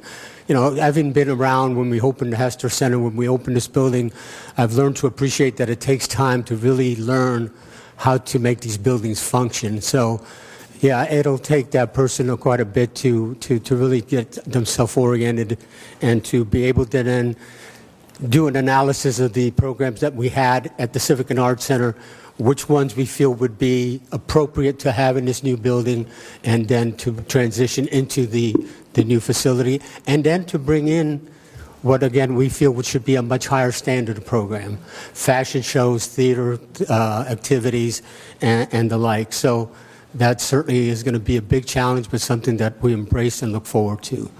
Next challenge will be parking, if you'll bring that in. Yes, sir. I'll be out there with Andrew Mack, and we'll be getting off that really as quickly as possible. And the other big change in our budget is reflective of the expansion of our park ranger program. Some of you have noticed that when we leave commission meetings, that we have a park ranger out there with their truck and their city lights. And I tell you, we've gotten some great feedback in regards to the impact that has had. Anecdotally, we found that even our park maintenance staff has reflected on the fact that, now that we're able to consistently and much more effectively secure our parks, that it's really translated into less problems that we used to deal with fairly regularly, because quite honestly, our parks are popular and we have a lot of people that use them. So we felt that with the success of that, we wanted to translate that not only to the evening hours, but now to the morning hours, whereby not only do we have the park rangers that can secure the parks in the evening, but then to also have a group of park rangers that can work in the morning hours to open up the parks, go through them, ensure that they're safe and ready to invite the public into them in a manner that we believe is appropriate. So we're happy that that's been so successful, and we're looking forward to expand on that this upcoming fiscal year. And the expansion of the park rangers, are they trained to deal with the homeless population that we have here in our city? Well, and that's part of something that we want to work along with the police department. That's a challenge. And we believe strongly that these are individuals that we should treat with all fairness and due care, and they need to be treated respectfully, and along with that comes the appropriate training, sir. So absolutely, we want to work with the police department to ensure that we do it appropriately, and not just the park rangers, our park maintenance staff, and even our staff at our recreation centers deal with that challenge, and we want to make sure that we do it appropriately. Yes, sir. Yes, ma'am. You don't have to give me an answer now, but I would like more of a quantitative report on the result of having those park rangers. They've been on board for how long now? 6 months? They actually began probably around February, March, by the time they actually got on board. And they work again in the evenings between 6:30 and 9:30. We were able to start logging digitally what they're doing at these parks, whereby when they come to a park, they log what time they get there, what time they leave, if they encounter any issues, concerns, or things that require attention. And we just now implemented a process where we're doing that digitally. We issued them basically an iPad, for lack of a better description, and we incorporated a software program into that allows them to log that in a digital format. Now, that's the start of it, and we want to move forward with that, whereby then when they start noticing problems, they can log that and automatically translate that into a work order. So I can work on that. It'll take a little bit of time for me to actually work with the park ranger supervisor to determine what we have now, what we want to get to, and then I can provide you some good analytics to show some good quantitative data to demonstrate what they're accomplishing while they're out there. Thank you. That's what I'd like to see, Yes, ma'am. especially if we're, going to be budgeting now, expanding the process. And not that I disagree with it. I think it's wonderful that they're there. I understand, holistically their purpose, but I'd like to also see it numerically in terms of data and numbers. Well, let's find what data we want to capture. Yeah. And that's something that, quite honestly, I have to rely on people that are a lot smarter than me to assist me with that. But I don't have any problems asking for help, and that's what I will do. I'll find out what data we need to grab and how do we measure that data in a way that would make sense. And again, Right. I will need some help. And I think, it's more so things like, are we getting less calls from, like, for example, I know Sarah Sims Park is under construction, but, things like, are we getting less calls from surrounding residents, to the park because there's people, loitering in the park after hours, things like that. I want to know, based from the past and to now that we have the park rangers on board, what have been the effects of those changes and those people coming on board. It's a great suggestion. Thank you. Yes. Thank you. Yes. And also, how many times they had to call PD before, when it was locking up in your report? We can find out. Yes. Yes. Any questions? Okay. Already? I'm just kidding. Thank you. Bravo. He is done.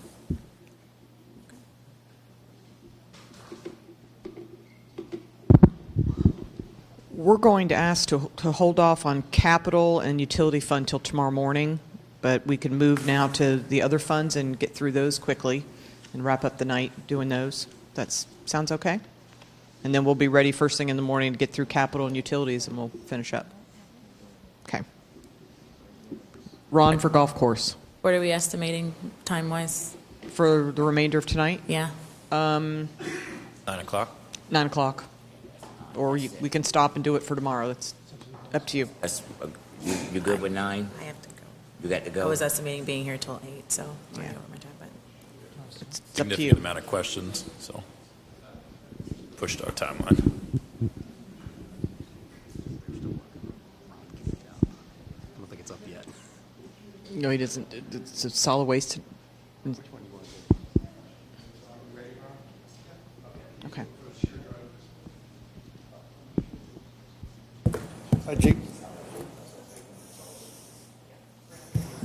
Or excuse me, I'm just saying with Commissioner Romulus having to leave, and I'm just saying, and we did say 8 o'clock.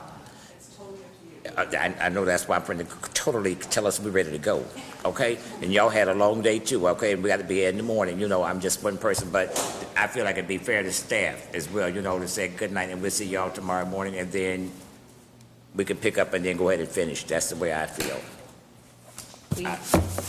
with the time that we've allocated for tomorrow, we have more than enough time to get through everything tomorrow, correct? Yeah, we start at 10 and Yeah. go as long as we need, because we're going to try not to. I know Wednesday's going to be a challenge for people. so we're I'm gonna comfortable with wrap it up that, tomorrow. if the rest of the board is okay with that. I'm fine with it. Temporary. I have no problem. Although I do want to end on some fun math, because the issue of the fire assessment provoked some thoughts in my head. Oh, boy. While I am a social studies teacher, I enjoy simple math because I'm a simple person. If we were to eliminate the entire fire assessment, we would have to increase property taxes 23% on all homeowners, from 7.9 to 9.7. I said that it wouldn't be possible to capture that revenue. It would be possible by coming in 0.3 of a mil under the cap. So if we were to go in that direction, if that was the desire of the public, we would have to raise taxes on every property owner 23% in the city. Right now, there's a way, if you are financially challenged, to opt out of the fire assessment. Also, it's an equitably distributed tax in that every property owner, at least residential, pays $120. A 23% increase to a homeowner that owned a $400 or an $800 or $1 million house would be thousands of dollars a year. So I just wanted to have fun with those stats to see what would happen if we eliminated the fire assessment and made a dollar-for-dollar increase to property taxes, and it would be a 23% increase to 9.7 mils.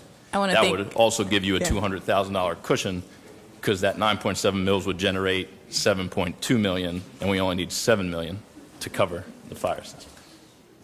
Thank you, Vice Mayor. I want to thank you for that quick math that you just did there in your head. To kind of go off of that, I think that would lead us to an exodus here in the city of Boynton Beach of people leaving if we move to a 9.7 mil tax here in the city. So I think we're good with leaving the fire assessment as it is. And the millage as it is. Right, and if we was going to do the fire assessment, we should have done it when it was 7 years and bloop, and then went from there. We wouldn't have been in the shape we're in. You and your fun math, now let's go. So with that, I'll entertain a motion to adjourn. Motion to adjourn. All in favor? Good night, everybody. All opposed? Thank you all.